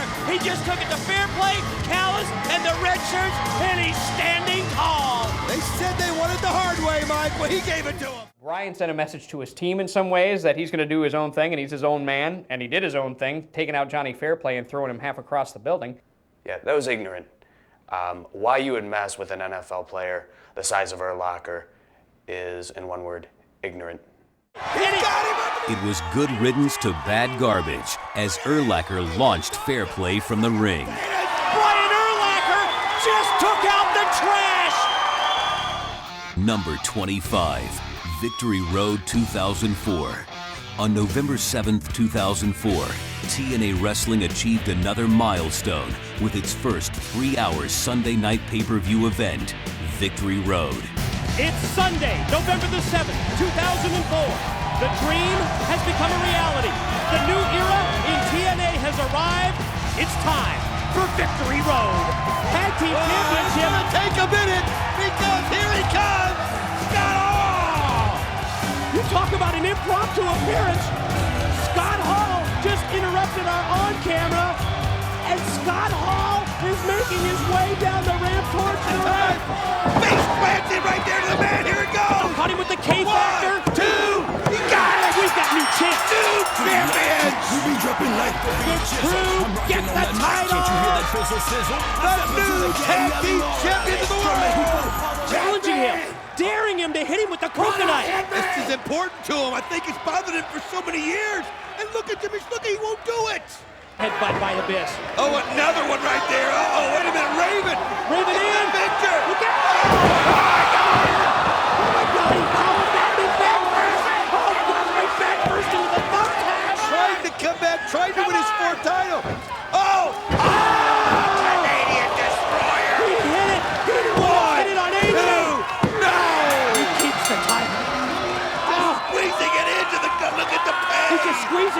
from the breath out of Jarrett here, using both sides of the ladder against the rib cage of Jarrett. The night was especially memorable for everyone involved with TNA Wrestling.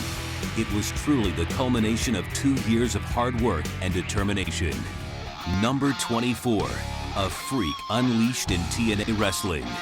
On March 12, 2006, the Destination X pay-per-view saw Steve Borden return in an attempt to get revenge on Jeff Jarrett and his army. It's a sight of Sting we've never seen before. It's Steve Borden and he's back. And look at him clean out. Look at the frustration.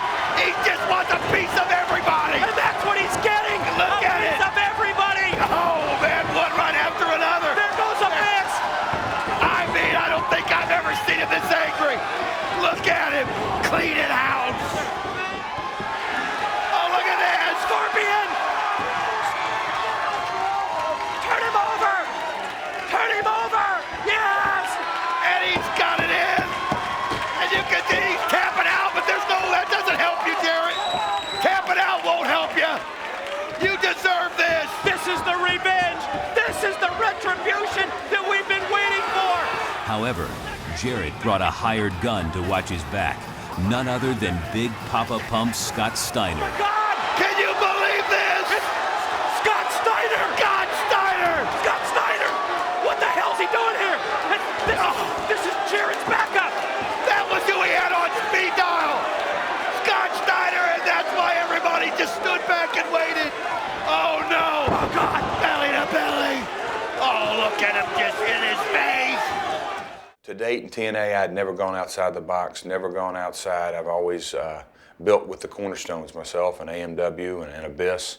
We've always kept our alliance, and Big Papa Pump was the first guy that I took an ace out of my deck. I pulled it, surprised Sting, and he got the job done. This is so hard to watch. This is a sick situation. Steve Borden on a night that he came back for redemption. Look at Jarrett. Can't even get in there on his own. Being destroyed by Jarrett's army with the addition of Big Papa Pump Scott Steiner. Jarrett with the guitar. Oh, no. I don't want to watch this. I don't want to watch this. Steiner sets him up. Oh, he smashes him right on the head. It's rare that Sting is one-upped in wrestling, but Jarrett got the last laugh that night with the debut of the Big Bad Booty Daddy. Destination X will be remembered as the night that Jarrett's army destroyed Steve Borden. Number 23, Lockdown, wrestling's first all-steel cage pay-per-view. On April 23, 2005, TNA presented another first in professional wrestling with Lockdown. That night, every match would be contested inside the unforgiving 6 sides of steel cage. It was truly viewer discretion advised that night, as the pay-per-view resulted in one of the most barbaric nights in wrestling history. I was particularly intrigued with the concept of the Lockdown 6 sides of steel pay-per-view. Each match was in a cage. The level of brutality was off the charts. Well, just the idea of every match on a show being in a steel cage, man, it just adds a degree of difficulty that you can't imagine. Chris Sabin is, they're both out. Who's going to get to the floor first? Both men on equal footing here. Both equally down. Oh! Who got it? Shocker, I think. Shocker with a photo finish. Oh, you gotta be kidding. That was so close. But think about it. Crowd going crazy. Gonna come off for the third time. And he does. And they go through all of them. Jeff Hardy wins. He's busted the thing already over him. Look at this. Well, that's quite an operation that he's performed to have Jarrett take the upper hand in this match. What a shot he takes. The former partner. Oh, my, he thought it was BT James. Comes out with a house of fire. Yeah, the former associate of Jeff Jarrett. Yes.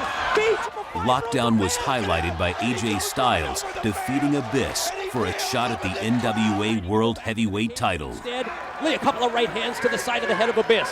Here he goes, and he's getting ready to work his way in. And oh, wait a minute! Oh!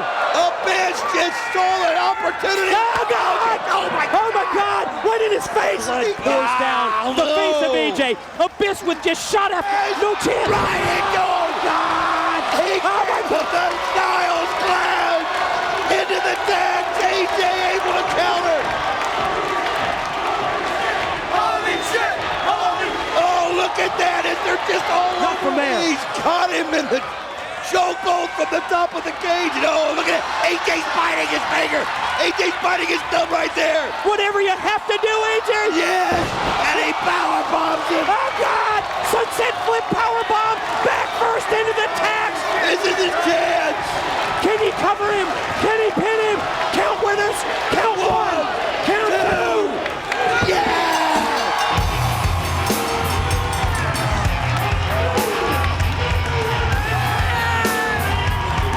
What a night. Incredible night. What a historical night. Number 22, Base Brawl. On December 8th, 2005 on Impact, TNA Wrestling honored members of the world champion Chicago White Sox with AJ Pierzynski as the special guest.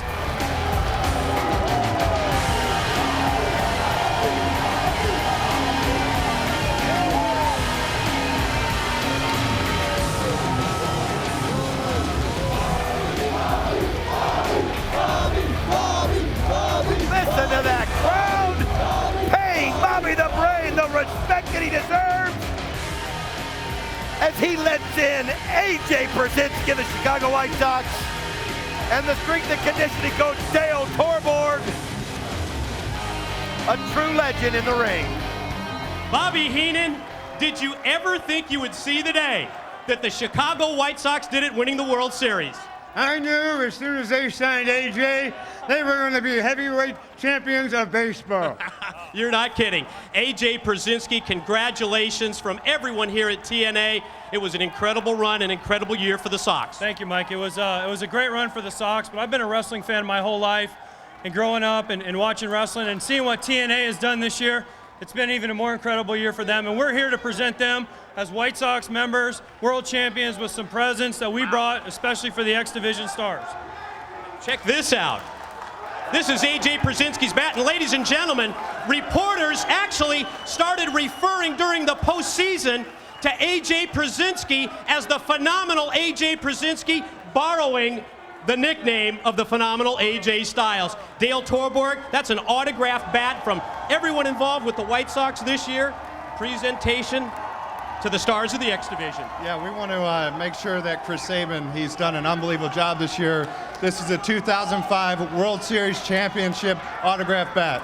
Wow. Nice job. I'll tell you what, and folks. Bobby Heenan, looks like you've got a very special jersey for Sanjay Dutt. Well, it's not my laundry. Wear it in good health, young man. Enjoy it. AJ, I know it's your turn. It's time for you to do the honors as well. Well, on the behalf of TNA and the X Division. Whoa, wait a minute. Wait a minute. Now this is just rude.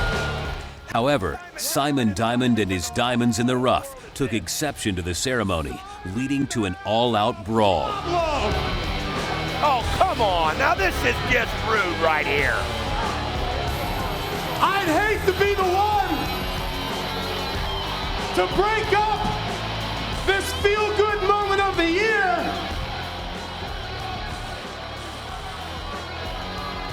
But I gotta be honest. I cannot believe that we're taking the time out on a wrestling show to present baseball players with awards. They've earned it. I was always one of the guys who thought that it was unjust that people in other sports could come in to our sport. And I always used to say, what if I showed up one day at someone's training camp or a tryout or something and said, hey, you know, I'm an athlete as well. Let me show you. Mr. All-Star AJ Pierzynski. Mr. World Series, the guy whose claim to fame was that you struck out and you got to first base because a catcher fell asleep. Doesn't matter how you win, Simon Diamond. ask you a question. What'd you hit last year? 256. That's 1 out of 4. If David Young or Alex Skipper were 1 out of 4 in a wrestling match, I'd fire them. If I was 1 out of 4, I'd fire myself. I want you to take your 256 batting average and the guy who couldn't succeed in my sport and had to go to yours. Oh, now that's just really disrespectful. Back to the south side. Oh! That was just too much for Dale Torborg to take. I see how it's going to be. See, you're hitting 256, so you got to bring your designated hitter to do your job. Well, buddy, I don't hit 256. I hit home runs. Whoa! He just slapped Torborg right in the face, and he tackles him, and it's on. There's a brawl going on. As you can see, Torborg went right at Diamond. Security getting in. I mean, look at it. A.J. Brzezinski's trying to get a piece of somebody. You can see he's going after David Young. He's calling him. This is just a melee. There they are. A.J. Brzezinski. There's a brawl in the ring. In the grand scheme of things, I knew what it would get. I knew it. I knew it would be on SportsCenter. I knew it would be in Sports Illustrated. I knew it would be on CNN. I knew it. Pierzynski, Dale Torborg, and Chris Sabin later defeated the Diamonds in the Rough at the December 2005 Turning Point pay-per-view event. Number 21. Rhino gores his way to the gold. The October 2005 Bound for Glory pay-per-view was an event that Rhino will never forget. Here's the size advantage here. Is he going to go for the Rhino driver? Here he goes! No, not from the middle row. Oh, man! Oh, my God. My God, you can break a man's neck like that. At the pay-per-view, the War Machine won an unprecedented 3 matches in one night. After conquering the Monsters Ball match, Rhino went on to win a gauntlet for a shot at the NWA World Heavyweight title against Jeff Jarrett. Somebody's leaving Bound for Glory in a casket, and Jarrett immediately goes to the attack on the already weakened Rhino. Oh, I'll tell you what, he's going to make a mockery of this, and it's just like you said, this rolled right into Jarrett's favor, and I don't know, I might even question maybe the decision on how this was done when I think of somebody who could have been out there, but oh, nice drop kick. And what more? He's been physically decimated at this point. He's just taunting him right here, just taunting him. Oh, no, rolls Rhino back in. Jarrett, don't see this often. High risk, perched up on the top. He's going to finish it right here. Just waiting for Rhino to turn, and when he does... Oh, there it goes. I mean, it's like Rhino can see it coming, but I don't think his brain can get to his body to move fast enough. Oh, for God's sakes, here comes AMW! Oh, this is just wrong. Like they're giving him another guitar. You gotta go. Harrison Storm, AMW, the associate. Oh, shot by Ortiz. And there's one for Storm. He got him with the Gore. 1, 2, 3.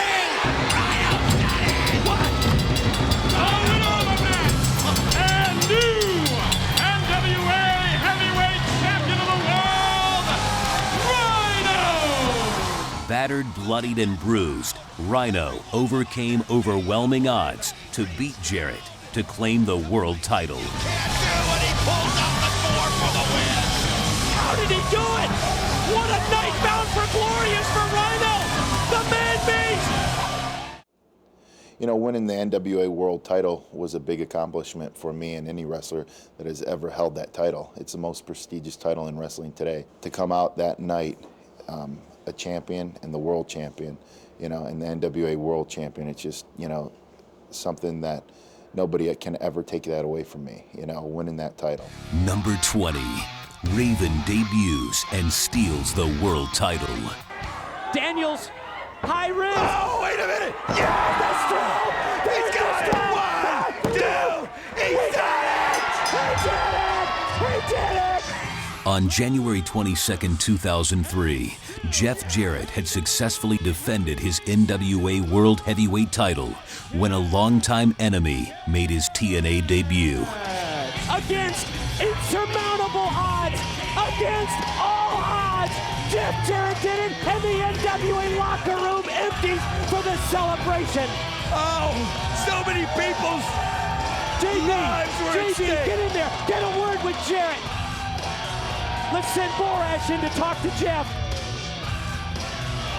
Double J, you beat insurmountable odds tonight in front of your hometown remaining NWA World Heavyweight Champion and overcoming sports entertainment. What?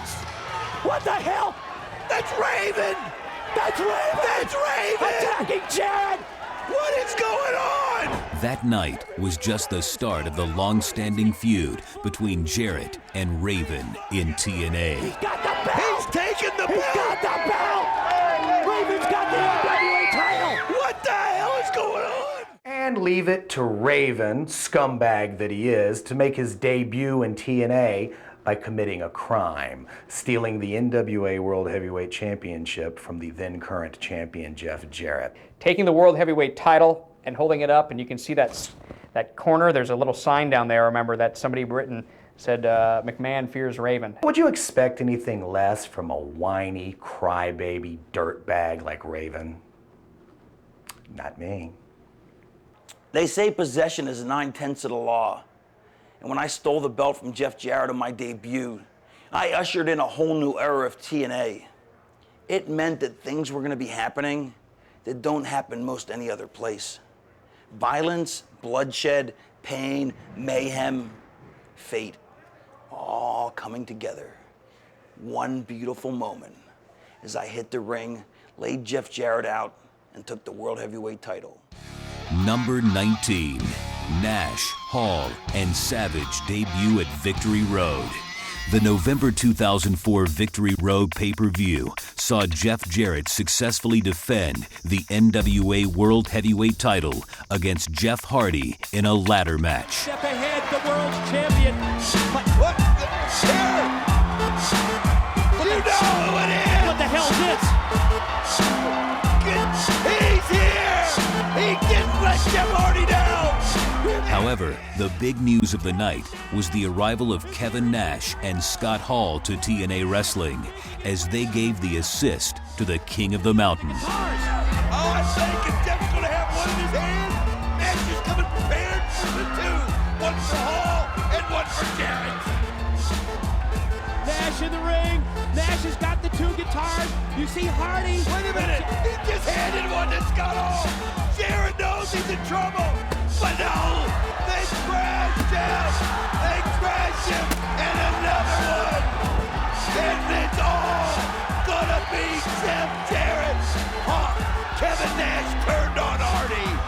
And now Jarrett, he's got his hands on the title. He holds the belt. Jeff Jarrett retains the NWA World's Heavyweight title. Thanks to Scott Hall.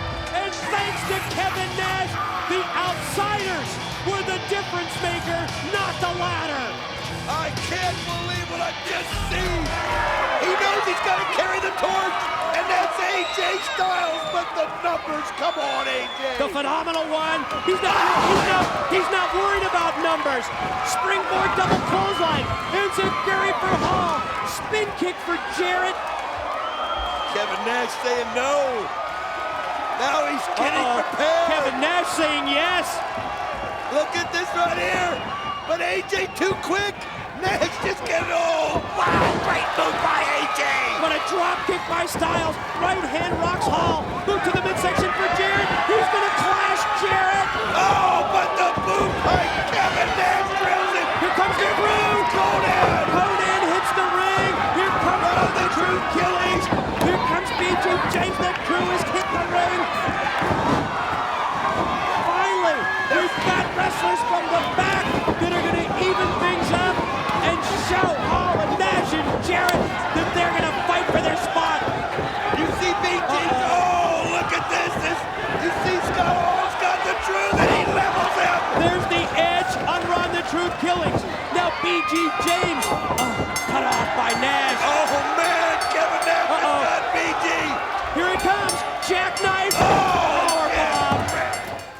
Just as it appeared Jarrett, Nash, and Hall were set for a hostile takeover, a wrestling icon made a surprise appearance to even the odds. Shane Douglas was trying to find out tonight who was... Could it be? Oh my God! You are kidding me! We'll see you Wednesday and Thursday on Best Damn. We'll see you Friday on Impact. But you can't miss Turning Point. My God, the Macho Man Randy Savage. Randy Savage is at Victory Road. Number 18, the first Six Sides of Steel cage match. On July 21st, 2004, TNA introduced a new arena of warfare to professional wrestling, the Six Sides of Steel cage match. The bout featured rivals America's Most Wanted challenging the Naturals for the NWA World Tag Team title. I think going into this one, the first Six Sides of Steel, we'd already gone through the first cage match, which we've talked about in the past, it being very appreciative of us for TNA to give us that opportunity. And this, I think we went back to the whole transition of a six-sided ring. You know, we've been asked numerous times, you know, guys, what's the adjustment like going into a six-sided ring? You know, you kind of give that explanation, and the truth is, it's not that bad. You know, going from 4 sides to 6 sides was not much of an adjustment, but it's different. You know, I don't know if anybody's ever heard of a six-sided cage match, and there's a couple different things that are different. You know, when you have more sides, it's you know, the cage doesn't give as much. But like you said, once again, you know, it's one of those deals. It's a huge moment for me because it's 2 of the guys I love to work with, and you know. Yeah, I mean, it's, like you said, the Naturals. You know, it was an honor to be in there with them. It was an honor to be in the cage match, and it's an honor to be in the cage match being TNA. It's never pleasant to go into a cage match, but definitely a highlight to us. Definitely a highlight. They are the current reigning and defending. Oh, wait a minute, Mike. They're not even letting them finish announcing them. You can tell AMW didn't even want to hear them announced as the tag team champions. And driven him face first right into the steel. One more time, Wildcat says, and there he goes. Boy, you're right, Don. That is like a steel wall. It is. As this matchup continues, it's almost as if it's a match of attrition, Don. Yes. Survival of the fittest. Exactly. Oh, great double clothesline. Storm has a chance. Here comes a little combo move. Whoa! Perfect double team. Inverted DT. And oh, he gets out hanging in there, but now the double team work. Oh, what a move by Stevens! Chase Stevens was able to cut off Chris Harris. Roll-up attempt on Storm. Oh, he super kicked him into the roll-up. Oh, he got it! Look at this, Chase Stevens going up. He's going to try to end it, much like how we saw Wildcat Chris Harris do it. Chase Stevens, 15 feet above the floor at the top of the game. You gotta be kidding me! You got to be! Look at Harris with those left. He just knocked Stevens down to the floor.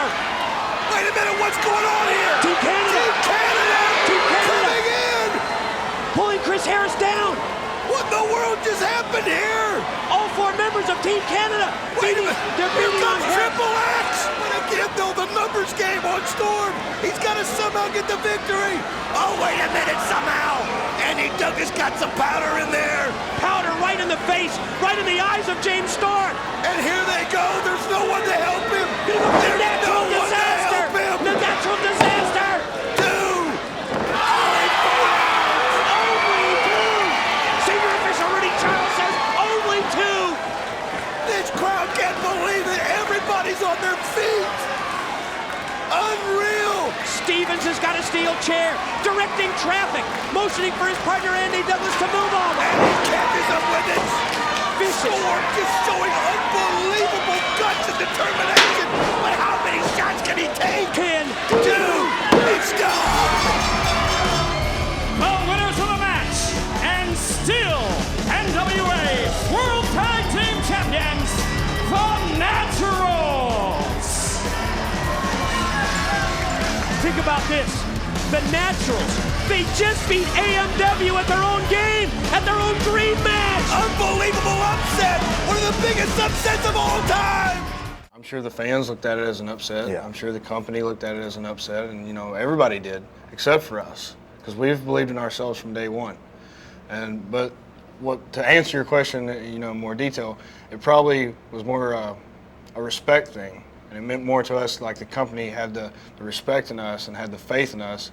And you know, those tag titles mean a lot to us, and there's a lot of famous tag teams and a lot of big names that have held those belts. And for us to win and retain those the titles in a cage match, I mean, it was a pretty special time for us, and I think that's when the Naturals went from here to here. Number 17, Jeff Jarrett becomes King of the Mountain. On June 2nd, 2004, TNA Wrestling held the first ever King of the Mountain match. The bout featured Jeff Jarrett versus AJ Styles versus Raven versus Chris Harris versus The Truth. The innovative bout was in effect a reverse ladder match, a first of its kind in professional wrestling. They figure it's in their best interest as Jeff Jarrett just brings the ladder right into AJ. Using the ladder as a weapon. Decided they're going to charge, and they drive the ladder into the chest of the champ. And now they go right at AJ. Wildcat out of the box. Oh, Raven was waiting for him. Did you see him trying? Harris, I think, has got a grip on the title. Oh, Raven sent through the table. Chris Harris just has to hang the belt. The Truth is out. Oh, he's not going to let him. You see The Truth up. Look out! Oh, and he sends the Wildcat into the table. He's slowly making his way up. He's been through so much in this match. He's got to realize that Jeff Jarrett, no. He's got it. He's got the guitar. Jarrett with the guitar. The Truth is close. Hang it, Ron. Oh, he catches him right on the head. And now, Jeff Jarrett has the belt. He's got the belt up at the top. Styles is close. He's done it. It's over. Jarrett's the champ again. 3 times. The winner of the match and new NWA Heavyweight Champion of the World, Jeff Jarrett. Because of the win, Jarrett dubbed himself the King of the Mountain in TNA Wrestling. But Jeff Jarrett, thanks to the guitar shot, and you see the look on Russo's face, that tells the whole story. TNA was known about innovative concepts, and that certainly was a night that everyone will remember for that innovation. It was the first ever, just like the first ever Ultimate X, first ever King of the Mountain match. Number 16, Raven fulfills his destiny. From the first day he arrived in TNA Wrestling, Raven claimed it was his destiny to become NWA World Heavyweight Champion. He received that opportunity at the 2005 Slammiversary pay-per-view in the King of the Mountain match. Now we're going to find out just exactly what AJ Oh, black hole slam! And he's got a steel safety rail. Alpha male is reversed. He slingshots. Could be true for AJ. Oh, can you believe that? X Factor. Here comes AJ bounced him right off the ladder into the table. In the end, Raven realized his destiny when he climbed the ladder and captured the NWA World Heavyweight title. Raven heading up the ladder! He's so close! Oh, he's got a long way to go! Oh, yeah, and look at the Monster Abyss is right there with him! Is Raven gonna get it? Abyss on one side! Is he gonna get it? On the other! Does he do it? He kicks him off! I don't believe this! Raven! Raven! Has he done it? Is now the world champ!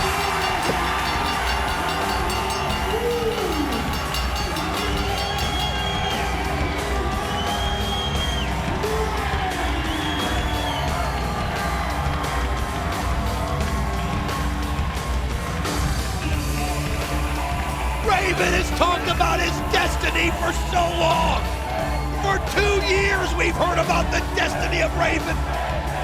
And now, he's the NWA World Heavyweight Champion. He's the King of the Mountain. Those 2 words will be destiny fulfilled.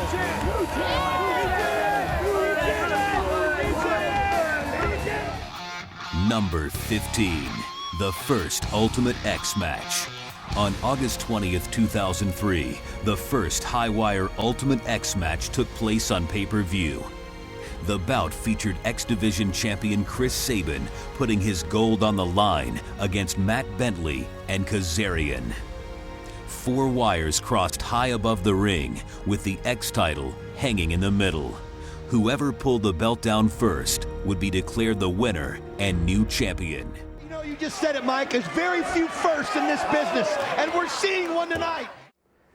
You know, being part of the first Ultimate X was very monumental in wrestling because it was a first, which is very rare in the wrestling business, and to actually be a part of that was just something phenomenal. I remember there was so much hype going into it. Like, what was this match going to consist of? You know, nobody had ever seen one before. So, you know, for the first time for the fans to be able to see, you know, the X crossing and the belt hanging, and finally, you know, the first time we climbed those wires and they saw what the match was going to be, really, you know, really get your blood going and really got me excited. To me, the Ultimate X is a way to push the X Division so we can showcase what we can do. I know a lot of people say, oh, I see that ring, or I see the X in the top, I can do this, I can do that. Well, I invite you to come to TNA and show us what you can do, because once you do what you do, we'll show you what we do, and you'll see why TNA is going to be on top.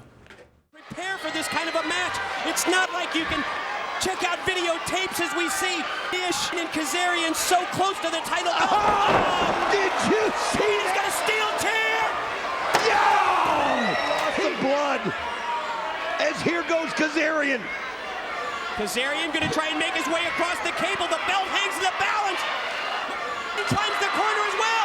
Kazarian just inches away from getting the belt. As they're fighting there. Oh! Well-placed kick going up. Well-placed kick by Sabin. Stops Kazarian. Now Sabin. Sabin trying. Hanging in the balance. Oh, wait a minute. What is they doing? From the cables. Making and unpredictable. That's what total non-stop action is all about. So unpredictable. Here goes Kazarian. He's so close to the belt. Sabin. Who's it gonna be? Who's gonna take down the title? Who's gonna be X Division champ? Oh! Kazarian! So close! Wait a minute! Look at Brian Myers!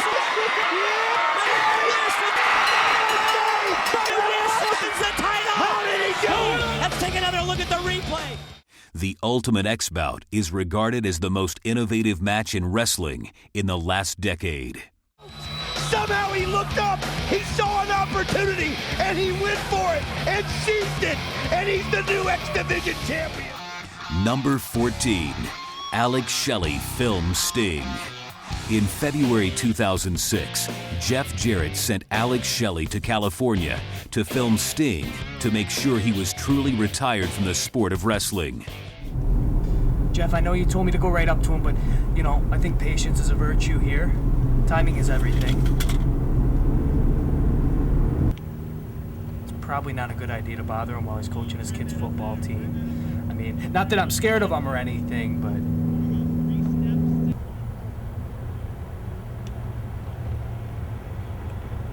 Isn't that cute, walking with his daughter? There's a lot of weirdos out there. Look, John, Paul, George, and Stingo. It's a Beatles reference. It's hilarious. Pop culture, man. Crossing Abbey Road, huh? Oh, I cracked myself up. We'll give Daddy a kiss. There you go. Jeff, you should give him a kiss with your guitar. That would be hilarious. And what do you do when you retire? You play golf. Why don't you show your son how to play golf, huh, Sting? I know damn well you can't show him how to wrestle anymore, huh? When did you become so boring and so mortal anyway? Jeff, I think he might have saw me. I mean, I know I have to confront him sooner or later. I would just rather it be later than sooner. You know, rather do it on my time. Turn the camera thing off. Turn it off! Think this is funny? No. Why would you do this? Told to. Get a life! Get a life! Tell Jeff Jarrett he's out of his mind. This isn't funny to me. You don't film my family, my personal life. My wife and my kids. You guys stepped over the line. Tell Jarrett he stepped over the line, and tell him that I'll be at the next pay-per-view, and he better have eyes in the back of his head. This isn't funny, and it's not a joke. He's gonna wish that he never got me started. What should I say to him, though? Tell him Sting's not coming to the pay-per-view. You tell him Steve Borden's coming to the pay-per-view. Oh, great. This isn't gonna go over well. Get a life, idiot!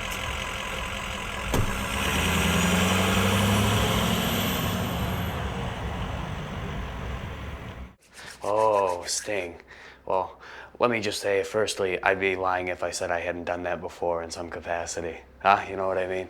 I think that was the series that helped make Alex Shelley a star, and, you know, I gave a bit of a rub to Sting, too. Helped put him back in the limelight, so to speak.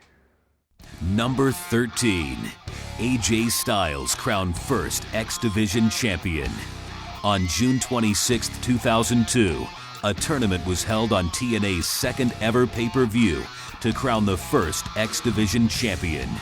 The double elimination bout featured AJ Styles versus Jerry Lynn versus Psychosis versus Senshi. We sparked a new era of a new belt. Not just a new division, but just a new belt and something special with this belt, because it wasn't about weight limit, it was about no limits.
With special referee Ricky the Dragon Steamboat registering the final 3 count, AJ Styles was crowned the first TNA-era X Division champion. I had the opportunity to win that title, and that means a lot to me, because when you look in the history books of TNA and you look at their first X Division champion, AJ Styles is what you'll read. And that is something special. Number 12, the debut of Jeff Hardy.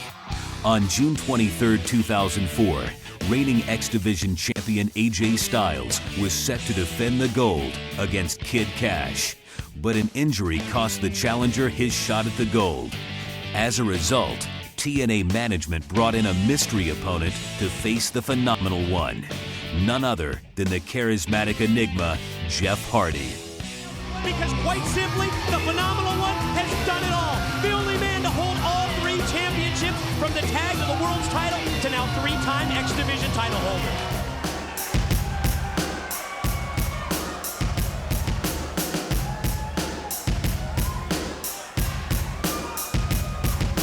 Madness to the top. Madness at the top.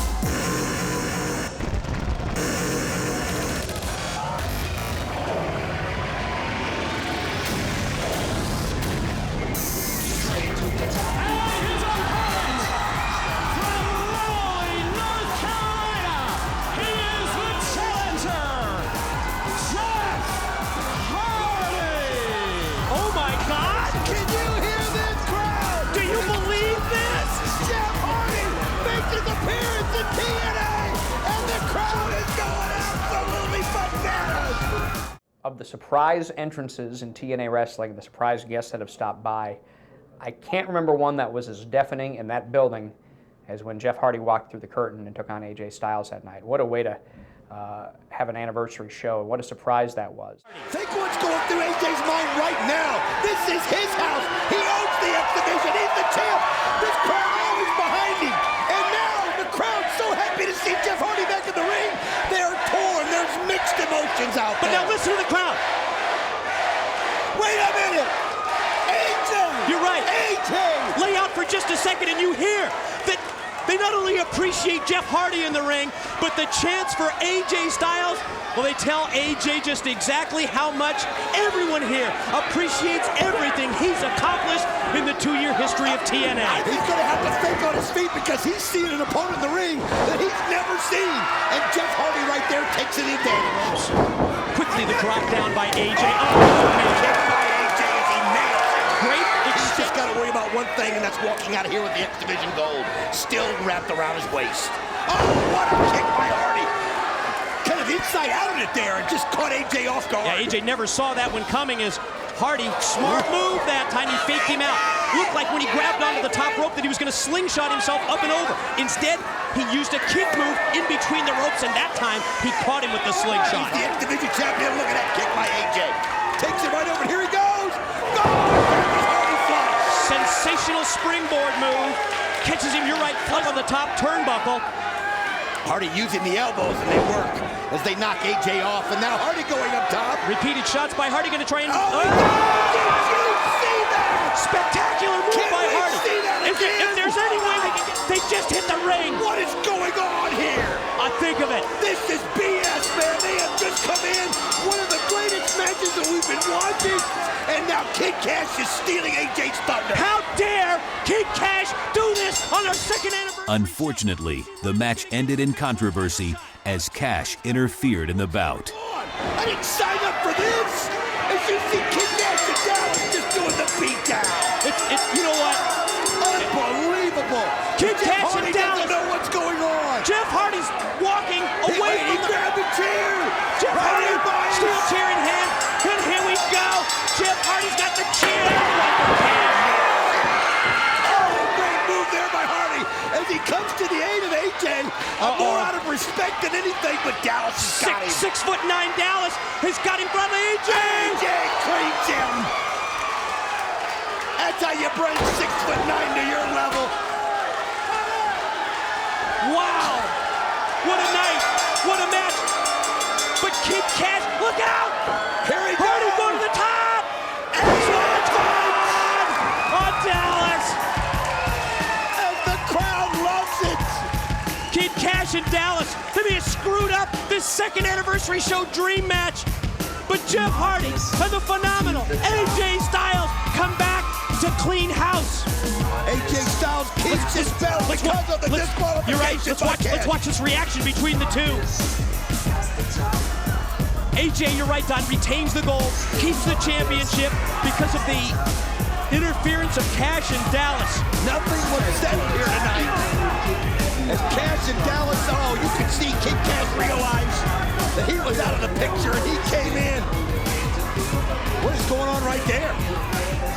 Almost seems as if Hardy's just upset at this entire situation, and I guess I really can't blame him. His in-ring return, our X Division dream match, all spoiled by Cash. Number 11, the inception of TNA Wrestling. On June 19th, 2002, the era of TNA Wrestling was born with the company's first pay-per-view from Huntsville, Alabama.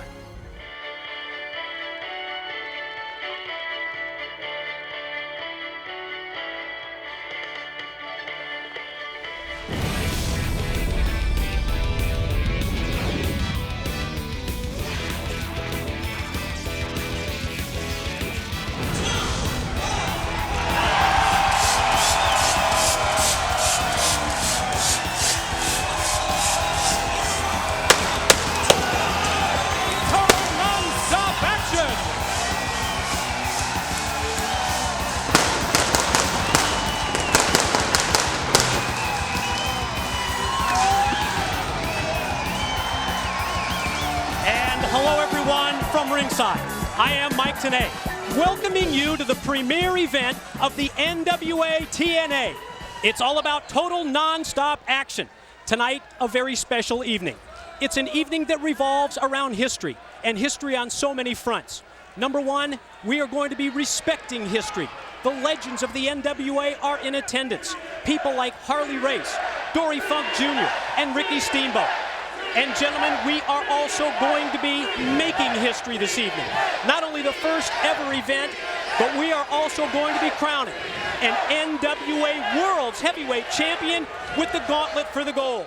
Among his 8 reigns as the NWA World Heavyweight Champion. Is he wrestling tonight? Who? Harley Race. No, he's not wrestling. He's here because he's a legend in this sport. His father, Dory Sr., his brother, Terry Funk. Dory Funk Jr. won the NWA title in 1969 when he defeated Big Thunder Gene Kiniski. It was an incredible 4-year, 3-month run for Dory as champion. Please welcome Ricky Steamboat. Listen to the reaction for the Dragon, and he has in his hands the NWA World Heavyweight Championship belt. It'll feel like Wait a minute, what is Jeff Jarrett doing? Jeff Jarrett again. And Jackie Fargo, NWA official. Toby Keith. It's Toby Keith as well. Toby Keith. They've got security holding Toby Keith back and Jackie Fargo. Jeff's making friends everywhere he goes tonight. They're gonna go at it. Here comes Scott Hall. Scott Hall and Jeff Jarrett. Next week, Scott Hall and Jeff Jarrett. I can't believe this. Toby Keith has come to ringside. Is he an entrant? Nobody's making himself an entrant. What is he doing in there? He has no business He's in spit there. right in the face of Jeff Jarrett. What is this? It's Toby Keith. Has Jarrett up. What is this? With a suplex.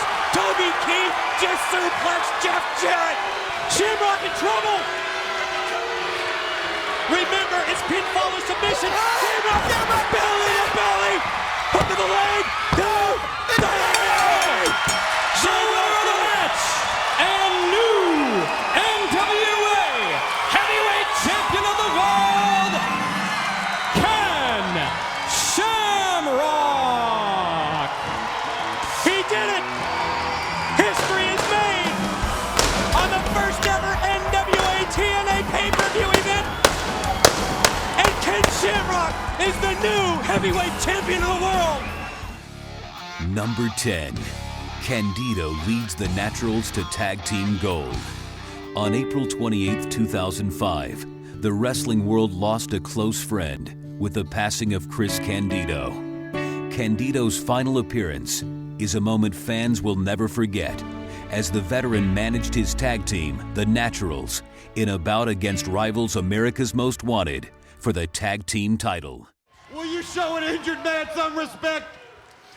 Everybody saw the horrendous injury that I sustained at lockdown. And TNA has forced me to relive it again and again and again by showing the replays. And you know something? As I'm standing here with 9 titanium screws and 3 sheets of metal in my ankle, but I'm the kind of man that no matter what, nothing is going to keep me from this day, because my boys are going to take the tag team championship, and nothing in the world would make me miss this, guys. Nothing, guys. I love you. I love you guys. I love you guys. I love you. Give me a chance. I feel that match right there is my greatest match today, and that's because of Chris. Because you know how much pride he had in us, and if you watch the video of him walking us down the ramp to the end of the match, when he's calling us, you know, his boys, you know, that was Chris. You know, he wasn't told what to say. He had all that off the top of his head, and he added that himself, and it just really fit well with the Naturals. The greatest compliment that I think that we've ever received in this business was after that match. Chris pulled us to the side, and this is, you know, 15, 20-year veteran. And he pulled us to the side, and he's like, for the first time in like 5 or 6 years, he's like, you guys made me a fan of this business. He's like, I was standing on the outside of the ring, and I was catching myself enjoying and wondering what's going to happen next, and just being a fan for the business. Rudy Charles cut him off. Wait a minute! They even has a chair! No! He just slaps him down! Spear by Harris on Stevens after that vicious chair shot. What a match as it's all on the line! Bodies laid out all over the impact zone. Keep wait your a eye minute! on Candido. No, come on! He rolled him over. No! Referee. No! No! New tag champions. The Naturals! They just won the tag title. The Naturals are the tag team champions of the world! Chris Candido's goal has just come to fruition! Chris Candido, broken leg and all, has just led the Naturals to regaining the NWA Tag Team gold. They don't believe it. Anybody that ever watched Chris Candido perform and wrestle wanted more, because he was a true classic wrestler in every sense of the word. A great entertainer, could do the high spots, could do the talk, could make you laugh, could make you cry, could make you get pissed off. He was so much more than just a wrestler. He was such a great human being. He was a guy who had such a passion and love, not only for wrestling, but for life. I mean, he was never down. He was never, very rarely, if ever, did you ever see him upset. And one of the saddest things was some of the demons that he had. But when he was able to overcome them, come back to TNA, and be Chris Candido, was just, I was so happy for him. And then after I attended his wake, I remember seeing the picture of him in his last moments in TNA. And although I was very sad for my friend, I was also happy because he was Chris Candido again. He loved life. He was doing what he was put on this earth to do. And I was happy that he was able to go out being Chris Candido, the one that everyone should remember, being Chris Candido. But they've lost. You can celebrate all you want, Candido, but you were the difference maker. You allowed the Naturals to win the tag titles. Hey, there's no doubt that I was a difference maker. That's why I got with my boys the Naturals, because they've been overlooked. And now, fair and square, they are the champions. And I was a difference maker because I got the brains, I got the experience, and even injured with 97 screws in my leg, I still proved that my boys are better than AMW any day of the week. Come on, guys. Come on. Hey, the only thing fair would be to give Harrison Storm, to give America's Most Wanted a return match. That's the only thing that would be fair. Are you the matchmaker, Mike, today? Is that your job? You're an announcer. And now, we're going to celebrate, because my boys are the champions. You get out of my face. Come on, champs. Win one for the Gipper. How about win one for Candido, baby? How about you, Chase Stevens? Any final words from you? Who won? Naturally, we won. Candido, the Naturals, celebrate all you want. AMW, they deserve a rematch.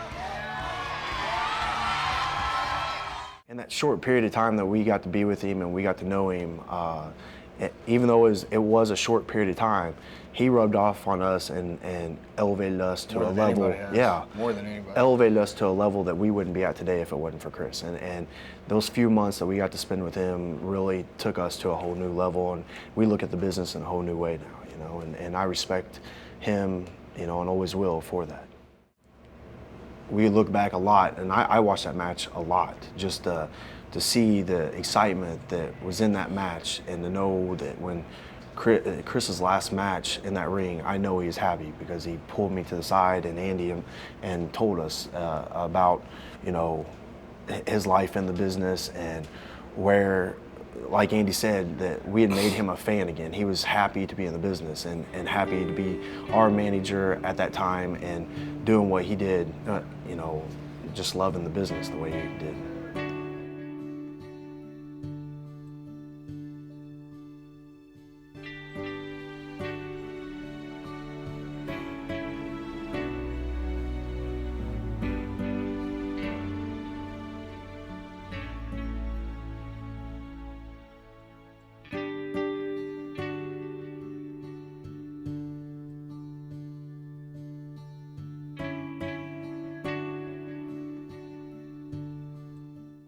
Number 9. Christian Cage becomes NWA World Heavyweight Champion. It was a career moment for Christian Cage at the 2006 Against All Odds pay-per-view event as he challenged reigning world champion Jeff Jarrett for the title. When Cage signed with TNA Wrestling, he made it clear he had one goal in mind: to defeat Jarrett for the championship. Just witness there as Christian Cage hit that inverted DDT and Jarrett crashed the back of his head. He's going all the way up. Oh, but Jarrett gets out of the way and he hits the rail dead on. And he's going up. And Jeff Jarrett uses the advantage to get right to his feet. You're right, it's a free shot for Gail Kim in her mind with referee Earl Hebner down, and now Jarrett as well. Look at this. Oh, wait a minute. Is he setting him up for the stroke? From the top rope? You're kidding me. He nails it from the top rope. Stroke off the top. The patented finishing move of the King of the Mountain, Jeff Jarrett. Is he going to cover Christian and keep the title? He's got it from the top, and the referee, though, still reeling in pain. Jeff Jarrett now covers. He's calling for the ref. Hebner favoring the ankle. He gets over there. Drags himself over. 2. No! He gets the shoulder up. Just 2. Into the ropes. Oh! Again. See that contact made with the referee's head that time. Look at this. Earl Hebner is down. He's knocked out. Is he going to go for the move? Oh, he's got it. He's got him. Pin him. He rolls him over, but there's no referee. Wait a minute. Coming in, that's Slick Johnson. Oh, Jarrett just is able to get out of it. Referee. He's had enough of this.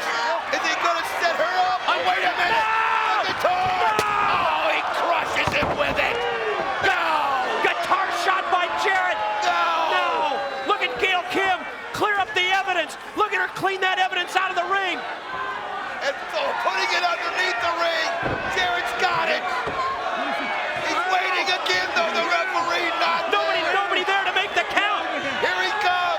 Jarrett attempted to use every underhanded move in his arsenal to turn back the challenge, but on this night, Cage wouldn't be denied. Can't be happening. He got out. He got out. The crowd can't believe it. They're tearing the roof off the impact zone. Joe, he's got the referee distracted. How many times can we see this? Oh, boy, he slams her down. Power bomb on Gail Kim. Planted her. Wait a minute, Jarrett going for the unprettier himself. Trying to beat him with his own move. No, he doesn't. Oh, look at this. Jarrett lands He's on got his him in feet. the stroke. Attempt at the stroke is blocked. He's got him in him. He hits it. He hits it. Let's go. Count it out. 1, 2. The winner of the match and new heavyweight champion of the world, Christian Cage.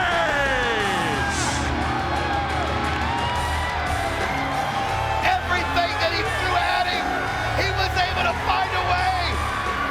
He found a way to fulfill his destiny. He's finally done it, Don. He shattered the glass ceiling, and in the process, Christian Cage puts his name right next to the elite of his profession, once and for all. When I won the NWA World Heavyweight Championship, I mean, that was the single biggest highlight of my career. I would have felt there was a huge void in my career if I never got the opportunity and, quite frankly, never won the World Heavyweight Championship. I always saw myself as a main event caliber performer, heavyweight championship material, and all I needed was the opportunity, and TNA gave me that opportunity. And on the first opportunity, I took full advantage. I won the title, and I also got to tell you that the fans were so ready for a changing of the guard, so to speak, that they were so ready to see somebody else other than Jeff Jarrett be the world champion. He told his peers, he even told Sting, I guarantee you I'll be NWA World Heavyweight Champ, and Christian Cage delivered. The celebration has begun. Jeff Jarrett is slunk out of here. It's all about Christian Cage, the new champion. Now you can say it. The honor roll of the NWA World Heavyweight Championship. It bears the name Christian Cage, and it's a perfect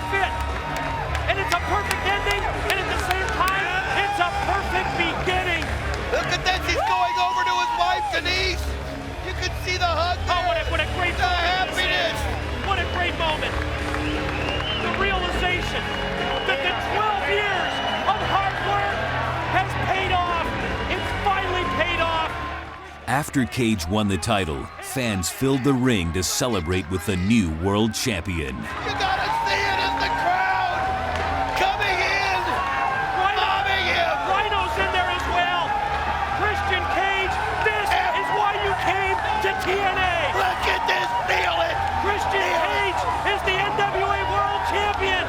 And February 12, 2006 is a new day in TNA.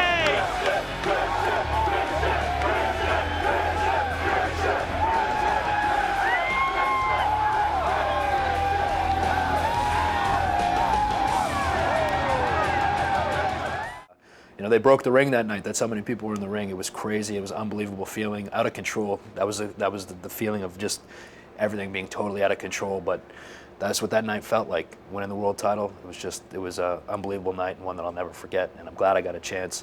And it won't be my last world title run, believe me. Number 8, Barbed Wire Massacre.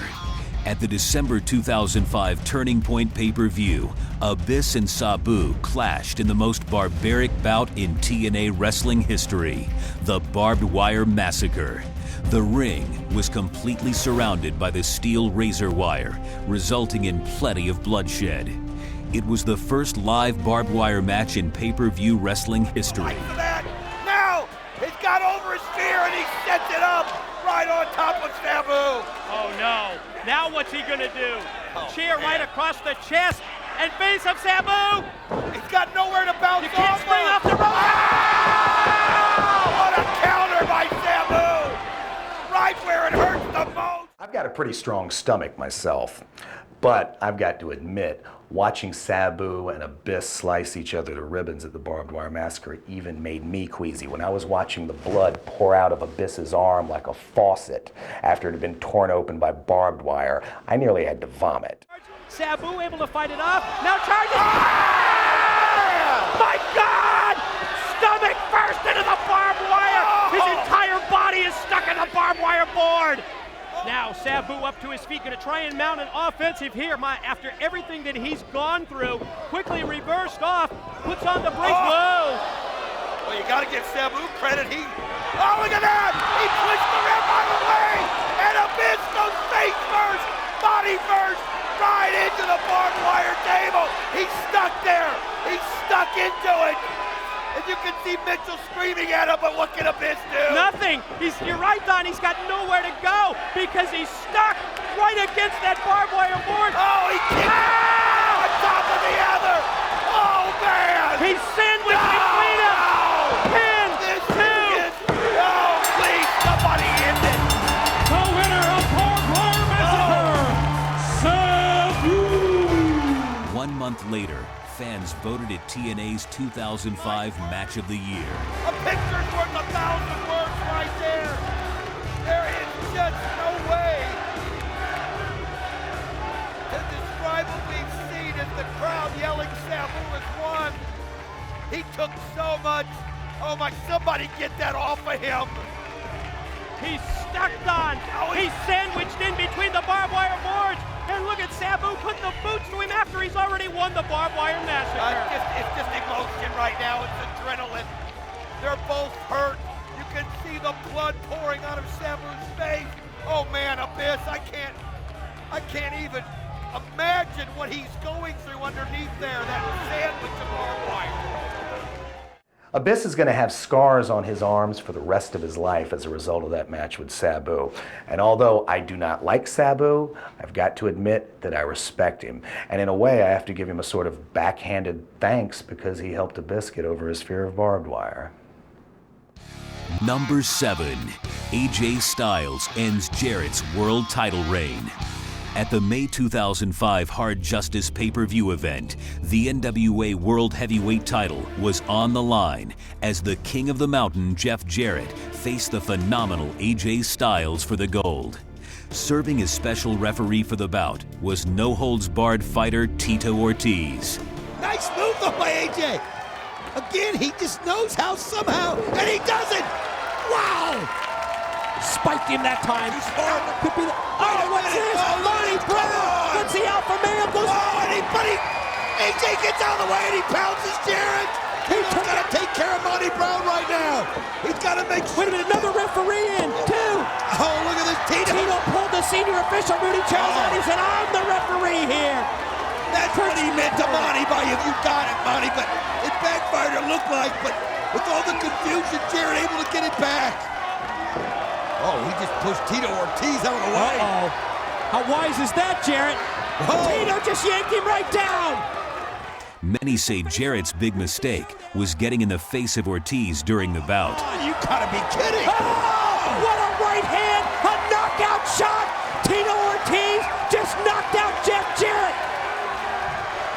AJ Styles going up top here. Can he take advantage? This could be the opening from the top. Unbelievable, he hit the spiral down. Spiral tap by AJ. Count 1, 2, he's done it. New champion. New champion. He hit him with the spiral tap. He had to go to a move he hasn't used in over 2 years. Who's better than adapting? Who's better than changing his offense on the fly? The Styles clash, it was countered. The Styles clash, it was blocked. So you're right, Don. He went to the bag of tricks, and he used the spiral tap, and he has done it.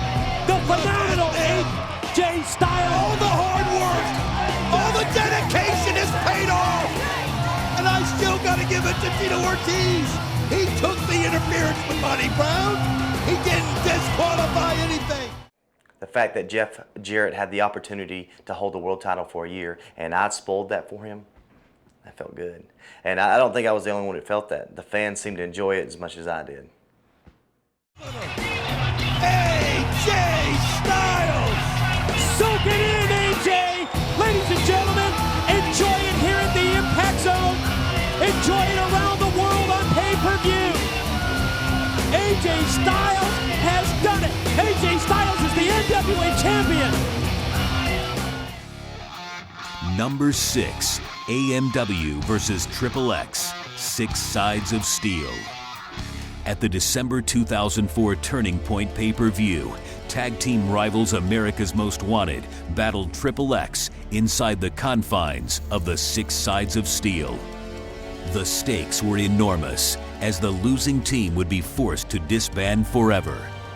Even when we first heard about, hey, we want to put you guys in the cage again. The thought right there is like, good Lord, this feud is continuing on. I think, 17 months in between. It's kind of like our Rock and Roll at Midnight Express feud. Yeah, that's a good way to put it. It's just, and this had to be it. And what better way to end the feud for good than to have, we had to put a big stipulation on it. And that was, the team that loses had to split up. And that's something, we were looking at it like, well, hell, we're not ready to split up. We got a lot more to do.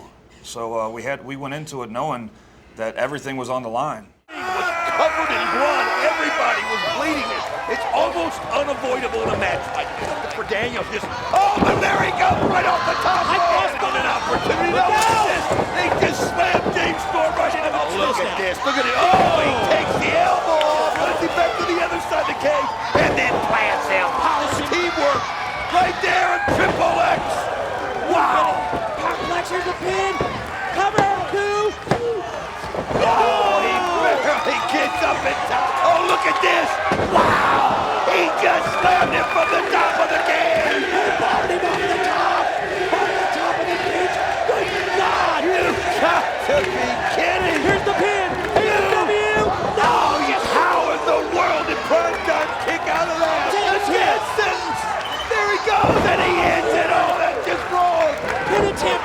Here's the cover. Here's 2. He somehow kicks out of it. You gotta be kidding. It's a miracle.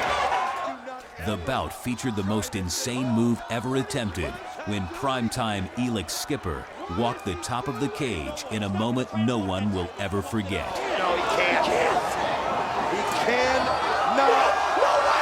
No way.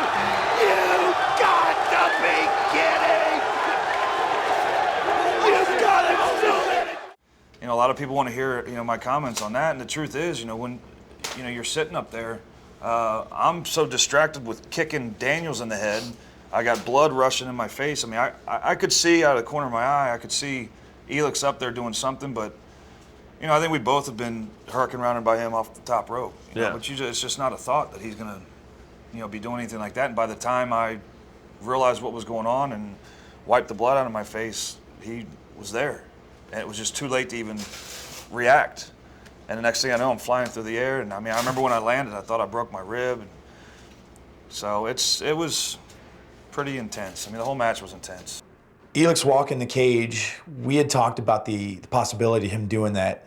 And we both knew it was going to be kind of tricky to get one of those guys in position for him to do it. It's one of those things that in your head, you see it go off, but in reality, any little slip, any little misstep could have been disaster for him, for both of us.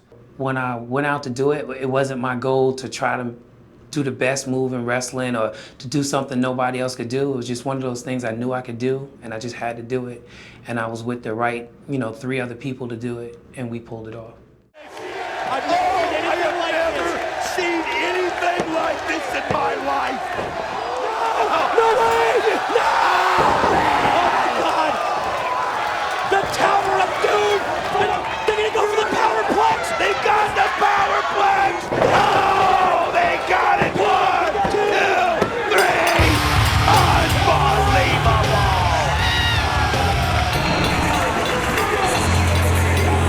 We just saw AMW beat Triple X with their own move, the combination powerbomb suplex, the Powerplex. Think about it, Don. AMW's together. They're a team. But Triple X, they must disband. They're done. Ladies and gentlemen, you have been a part of one of the most memorable nights in professional wrestling history. I remember I was handcuffed to the corner when Elix got pinned. I couldn't help him out. So I finally got uncuffed, and I just put my head in my hands, and I was bleeding all over the place. And I wasn't thinking about the bleeding. I wasn't thinking about how I felt pain-wise. I was just thinking about how we weren't going to be able to tag ever again. And I felt like we were a better team than America's Most Wanted. Going back and looking at the match, we did everything we could. They just, they had a better night than we did, and they happened to win. It's unfortunate that we went out the way we did, but I think that everything we did in TNA, the name of Triple X, the legacy of Triple X is going to last forever. It is regarded as perhaps the greatest steel cage match in the history of professional wrestling. Number 5, Christian Cage arrives. At the November Genesis pay-per-view, TNA Wrestling promised the debut of a huge free agent star. That free agent signing was none other than Christian Cage.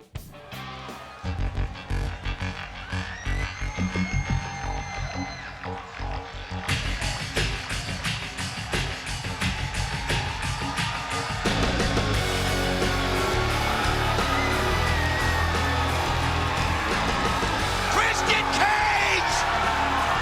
The rumors are correct! He has made the jump!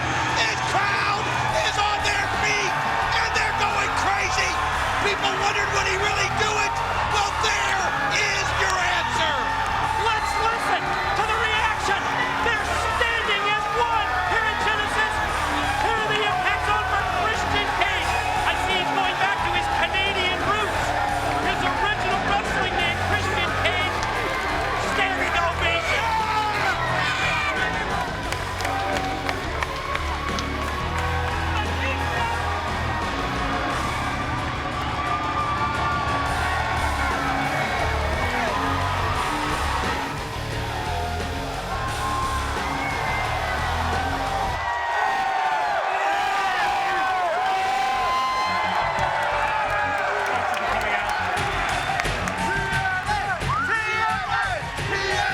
What an ovation! Christian Cage got the microphone. And these are words that everybody in the Impact Zone is anticipating.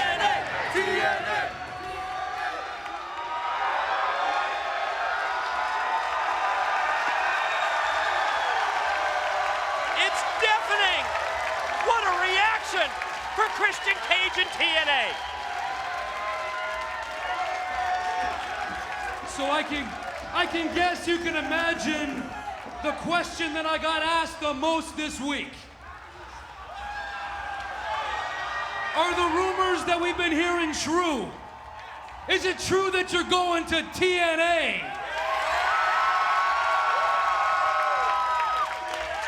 And if so, why? Well, I'll tell you this much.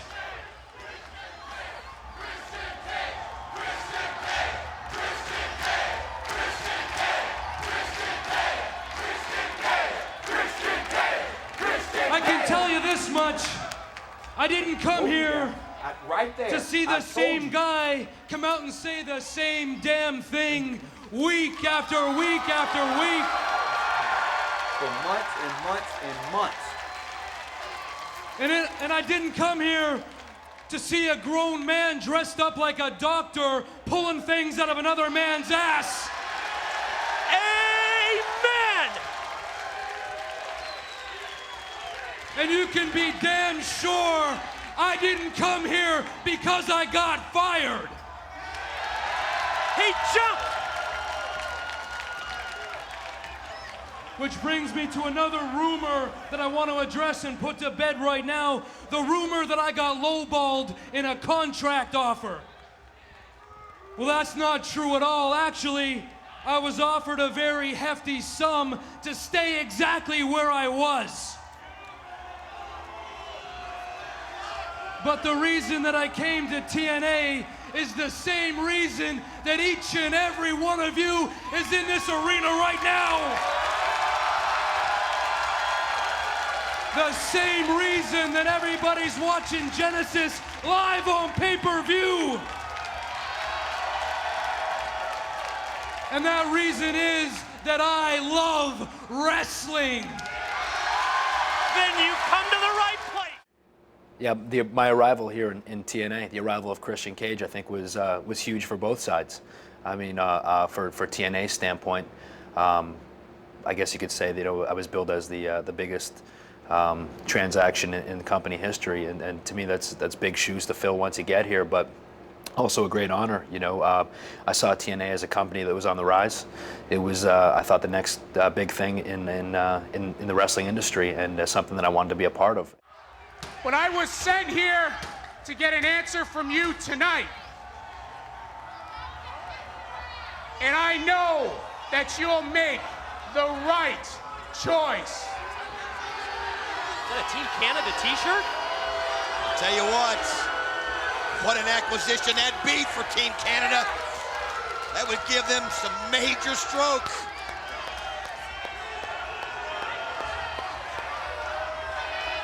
Well, Scott,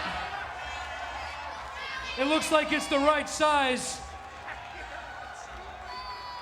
but it's gonna take me some time to see if it's the right fit. Whoa! Team Canada thought it was a lock that Cage would join their side. However, Cage returned later in the night to join Team 3D in obliterating Jeff Jarrett and Team Canada. Jarrett gonna go to the top? Oh no! Look at this, you can see him going up high right here. Wait a minute. Yes, here he comes, Christian Cage. Here comes Christian Cage in the ring with a steel chair. Oh, it looks like he's made his decision as he brings the chair in, and he's not gonna let Jeff Jarrett hit it. Body's clear.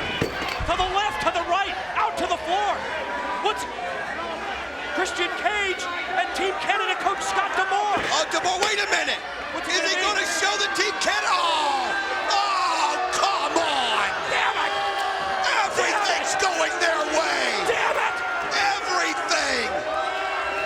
Just when you think he's coming out here to make the rescue, and he's pointing up and he's making a political statement right here. And he's got the Team Canada t-shirt. That seals the deal. Wait, what is he doing? What? Oh, that's what I'm talking about. A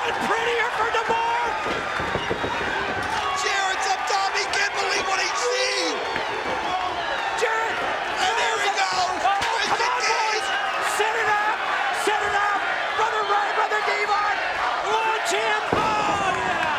Hey, I'm telling you right now, he didn't come in here to TNA to be somebody's lackey. Christian Cage is his own man. You're right. He's got a mind of his own. He's not taking orders from anybody. Oh, what combination. Yes. Welcome to TNA, Christian Cage.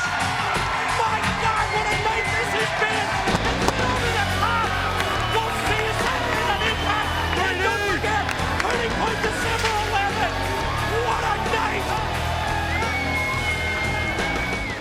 It was this upstart company that had only been around for 3-4 years at the time, and was really starting to make waves, started getting a national television deal, about to get a new time slot on Thursday nights on Spike TV, and it was huge. And it was, I said to me, for them to make me feel like I would be a huge piece of this puzzle and be able to come in right away and contribute on the level that I always knew that I could.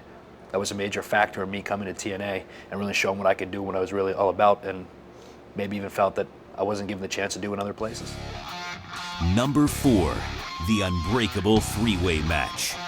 At the September 2005 Unbreakable pay-per-view, the X Division title was on the line in a three-way match pitting AJ Styles versus Samoa Joe versus Christopher Daniels.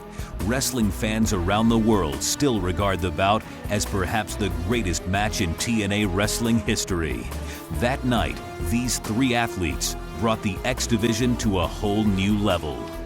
The Unbreakable three-way, man, with Samoa Joe, myself, and Christopher Daniels, I thought could definitely be the best match of the year, the best match in TNA history, the best match in wrestling history. First of all, I think we showed that the X Division certainly is one of the main points, one of the top things about TNA. It was the first, in fact, it's the only time that the X Division Championship has been defended in the main event since we've been doing 3-hour pay-per-views. It was the first time that TNA had said, hey, here's the ball. You guys are the main event. You guys are the top spot. Make it work. And we went out there and we did just that. Yeah, the two challengers taking it right to the record holder, the 6-month reign of the fallen angel Christopher Daniels. Well, let's just say, Samoa Joe or AJ Styles, they want to end that. You really just got to have eyes in the back of your head and know what's going on at all times. And right now, AJ Styles, oh man, he just, look at the power. Oh, look at the power right there of Samoa Joe as AJ Styles feet there. And that's when guys like Styles and Daniels can wear down a Samoa Joe. Oh man, AJ again. Oh man, is that kick dead on or what? Look at this. Oh man. Look out. Oh man. What a brutal kick by Samoa Joe. Think of the power of 280 pounds. Joe rocking the phenomenal AJ Styles. Oh, the Pele! Out of nowhere! The Pele! How does he have the strength to do it? Look at the strength! He's got him! He's got him up in a wrap! Butcher wrap! Submission! It's unbelievable! He slaps it down! 1, 2! He's got it! No! Look at this! He has to use as much. These guys are worn out. And look at this! Daniels sensing it right here, and AJ doesn't stop slinging elbows. You can't stop your motion. But look at the power! He's hit it! 1, 2! No! AJ's not gonna have it! Daniels. This is his opportunity right here, and AJ fights back. Both men, mid-ring exchange. Who's going to get the better of it? It's just become fisticuffs right now. It's a matter of just, let's throw the technique out the window and blow after blow as AJ trying to take him down one after another. Rights and lefts from the phenomenal one. Then the chop to the chest, but the shortcut by Daniels. In the end, it was AJ Styles overcoming the odds to regain the coveted X Championship. There. Is he going to set him up? He's got him in the Angel's wings. And here it goes. AJ fights it all. He does, but he sends it back. 1, 2. AJ's got it. He's got it. AJ's won the title. The winner of the match and new X Division champion of the world, the phenomenal AJ Styles. 5-time champion. What a way to counter the Angel's wings. Daniels can't believe it. The end result is that the phenomenal AJ Styles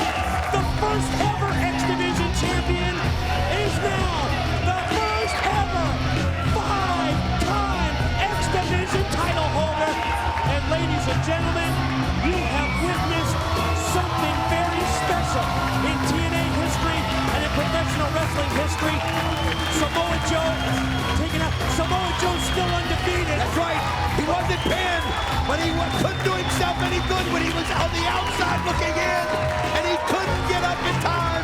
AJ Styles able to counter the Angel's Wings, Mike. Absolutely phenomenal effort by all three wrestlers. Let's soak it in. They're standing as one in the Impact Zone. They're appreciative of the efforts of all three men. But down deep, they love the phenomenal AJ Styles. Can we top this? We're going to do our damnedest when we return October 23. When we finally got in there in a three-way, where we got not just Joe, not just AJ, but Christopher Daniels, all thinking of how this could be the best match in wrestling history. Well, that's the only thing it could be, and I think it was. I think after the match, the world was well aware of what the three of us were willing to do to win a match, and definitely what we're willing to do to up the ante in the X Division. That match is definitely what the X Division is all about, and I think it's definitely what TNA is about. Number 3, Jeff Jarrett attacks Hulk Hogan in Japan. In October 2003, Jeff Jarrett traveled to Japan on a mission to bring TNA wrestling to Hulk Hogan. During a post-match press conference, Jarrett shocked the Japanese press by blindsiding Hogan and bloodying the legendary star. At the time Hulk Hogan was negotiating with TNA officials to come in, he was talking about he was going to take TNA to places that had never been. Same old Hulk Hogan. He wants to come in and take all the credit for everybody else's hard work. So with my attitude and my mentality, I wasn't going to wait for Hulk to come to TNA. I'm in Japan. It is the same in the United States. I have unfinished business here in this country. I have unfinished business in the United States. I've never won the NWA title in the United States. I want to become NWA champion, IWGP champion. Talking about unfinished business, Hogan.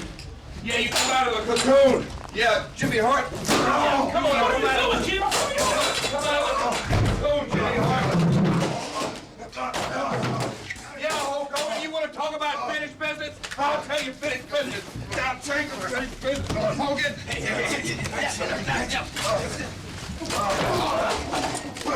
Hogan, you want to talk about unfinished business? I'll tell you one thing. You get out under the cocoon.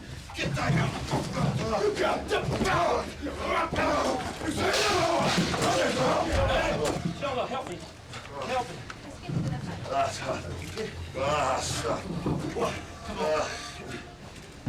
Come on, we need some help in here. Get some help. Come on. Come on, get some help.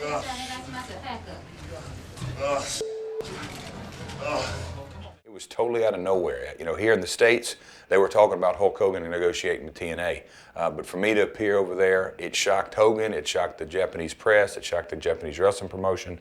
And that clip, you know, it's still talked about today, and you know, the producers here use that clip. It was definitely a historical event in TNA history.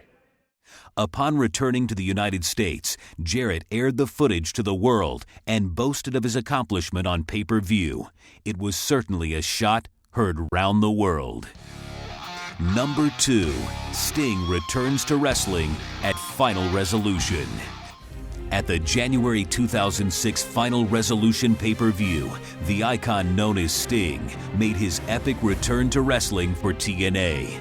That night, Sting teamed with Christian Cage to face Jeff Jarrett and the alpha male Monty Brown. The reaction from the crowd in the arena was deafening as the Man in Black proved he still was on top of his game.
moment, and here he is. Well, tremendous moment because most of the major name talent was already signed up by WWE. So for Sting, who had never even been there, to come to TNA was a huge acquisition. Plus what he's done in the game, in the business, and everything that he brings to TNA, his instant credibility, and you know, he drops a lot of knowledge to the young cats. So Sting here is huge, maybe the biggest thing we've ever done since we opened. Christian Cage and Sting, yes, they're going to have to trust each other, but that doesn't see. Oh, look at this, Jarrett not wanting him to get the tag. Christian Cage has the fans. Do you want him in the ring? Yes, there's the tag to Sting. This is what we've been waiting for. Here's the moment. Sting's return. Leapfrog by Jarrett. Attempt at the hip toss. Blocked by Sting. And he hip tosses him right to the mat. Took him way up in the air.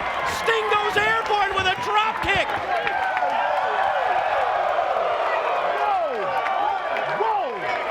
Had any of your questions answered, Don? Absolutely. I'll tell you what. I've seen some comebacks before, but this is unreal. You still got it. You still got it. Listen to him. You still got it. Letting him know. You still got it.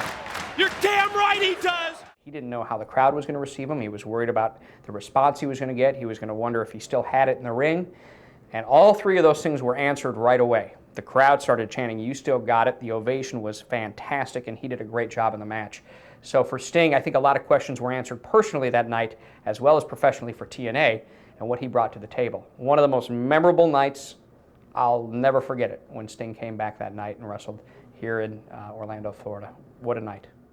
2-on-1. Who's this? Wait a minute. No. What is, come on. Bobby Roode and Eric Young of Team Canada, the associates of Jeff Jarrett and the Alpha Male, they've now hit the ring. More of Jarrett's minions coming in here to help him out in his time of need. Double DDT. Scorpion Death Drop. Looking him right in the eye. Everything Jarrett can give him. Look at that. Bring it on, Jarrett. And Sting answers with a right and a chop and a right. And Jarrett now rocking. Everything's switched right now. It's all Christian Cage. It's all Sting. Looks like they're both on the same page here. Oh no, they went for the splash. Both men going for the Stinger splash. No, not the guitar. Oh, he's got it set up, buddy. Wait a minute. Look at it. He's got the bat and he takes care of the guitar. And he just took the guitar with the baseball bat. Just turned it into a million little pieces. And Monty Brown goes flying. Look at this. Sting's got him. Scorpion Death Drop. Scorpion Death Drop. 1, 2. He's got it. The winners of the match, the team of Christian Cage and Sting.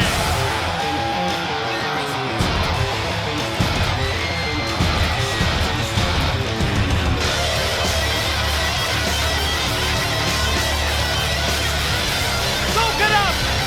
Soak it in. Feel it just like all of us in the Impact Zone. What a team. What a return to the ring. Sting and Christian Cage do it. I'll tell you, everybody wondered what he had in the cage. Well, let me tell you something. He took everything that they gave him, and he was standing, and he let it build in him, and it re-energized him. And look who's standing at the end. It's Sting and Christian Cage. And look at the crowd just give him this tribute.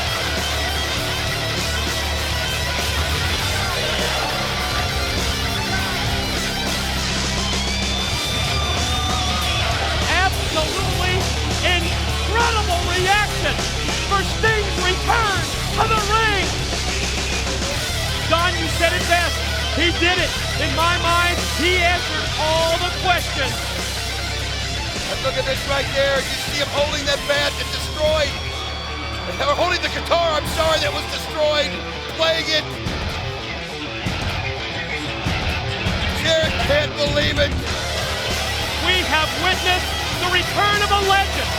The return of an icon. Yes, Showtime is back in TNA thanks to Sting. and he's just soaking in the moment. It's gotta feel so good, and he deserves this. He deserves this moment, and look at this. In the ring right now, Christian Cage is holding the bat up in the air, pointing at Sting, and hands it to him. Look at this. It's almost as if he just said, Sting, this is it. This is your moment. And he did it.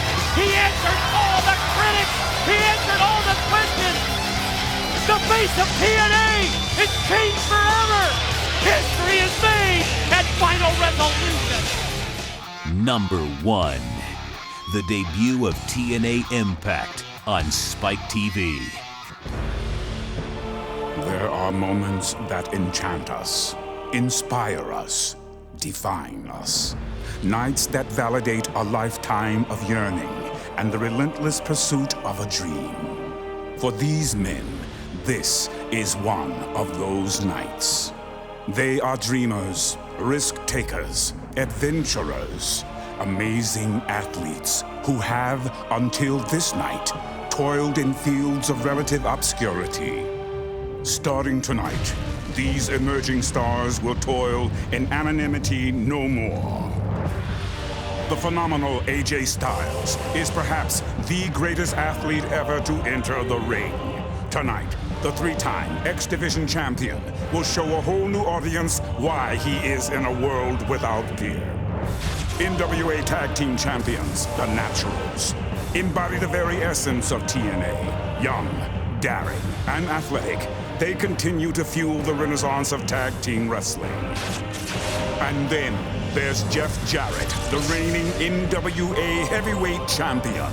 Arrogant and coy, this self-proclaimed king of the mountain has been a world champion everywhere he has been. This is a new age, and they are the new breed. These are their faces. This is their moment. Tonight, history is unfolding. A brave new world emerging. Welcome to the dawn of a new era in professional wrestling. It was the beginning of a new era for TNA Wrestling on October 1st, 2005, when Impact debuted on Spike TV. It was the start of a successful relationship between TNA Wrestling and Spike TV, with the fans the ultimate winners. Tonight, get ready for TNA, your new wrestling alternative. You've never seen anything like this on Spike TV. Impact, your 60-minute adrenaline rush is next. The first broadcast featured AJ Styles in action, Jeff Hardy versus Rhino, plus the debut of Team 3D and the return of Kevin Nash. I'll tell you what, for those of you that are just discovering what the X Division is all about, it's a division that's not about weight limits, it's about no limits. Nice drop kick right there by AJ Styles. An NWA World Champ, and the cover. Yes! AJ double spring, could be the reverse DDT. It is, he dropped him. Oh, this guy is so good. There's a reason. Here he goes. He's got him in the Styles class. He hits it. He planted him. His patented move. 1, 2, he's got it. Spike TV is definitely our biggest thing we've accomplished, and Spike's been great for us. Going from weekly pay-per-views to Fox Sports Net to now Spike TV. Now you're talking about the whole world. Big moment for TNA, bigger moment for Total Nonstop Alex, because that was when I reached millions of homes, and I haven't been turned off since. It's first pinner submission that wins, and their teamwork, it was short-lived. You know, you could see that was how it was going to happen. I mean, nobody. Oh, what a comeback! Nice double kick right there by Sabin. The latest victim. There's the boot. Here he goes. Oh, wait a minute, though. Sabin right there to catch him. Oh, he power bombs him down. And then when we announced that TV deal, it was just like, you know, all right, here we go. Now we got to step it up even more. Plus Abyss and Sabu, all a part of Monster's Ball. I don't even know how to describe it. And then using as much of the power as he can and all of the weight behind it. Oh, look how quickly Rhino turns it in his favor. He snaps off the spine buster. Scratching for 3 years trying to get here to Spike TV, and it finally happened. And, you know, I can't emphasize enough how important that was for our growth. You know, all the hard work that we all put in, you know, day in and day out, every week, every match that we wrestled, you know, we wrestled 100%. There's nobody on the roster that doesn't. Nobody goes out and doesn't give it their all. What's going on? You hear the music? Who can it be? Oh, listen to the crowd! It's Steve 3D from the ring, from the deep better as here he is, Big Kevin Nash! My God! Just when you think you've seen it all! That could possibly be, for as a company, the biggest night for TNA. You know, it was our TV deal. You know, TNA was, you know, we were out there. You know, nobody could say that, you know, we hadn't made it. It was a huge moment for both AMW and TNA to be on Spike TV. And we still walked out on Spike, the champs. Oh yeah, that's true. I felt like with all their effort pushing us and putting us to the forefront, and then all of our effort in the ring and putting out a great product, I feel like it's just been beneficial, tremendously beneficial for both sides. To get a television deal that's going to go on a national level, like Spike TV, one of the biggest networks, that's huge. And that brings in a whole new fan base. You know, it broadens your fan base and exposes a whole, so many more numbers of people to your product. And without that being able to branch out and touch different people and that amount of people, there's only so far you can take it. And now that we've gotten a better time slot, who knows, maybe we'll get more time, we'll get an extra hour to our show, and we'll really be able to expand and be where we want to be.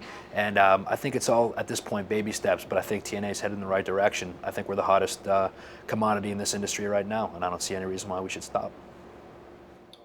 You know, Mike, going back and watching those 50 greatest moments, and I think about some of those in that top 10, the electricity that you and I felt down there at the table when the entrances of Jeff Hardy and Christian Cage, and of course, a man called Sting. Never forget it. Those are moments I'll never, ever forget.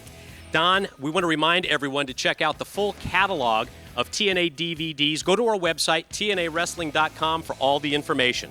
For Don West, I'm Mike Tenay. Thanks very much for watching the 50 greatest moments in TNA wrestling history.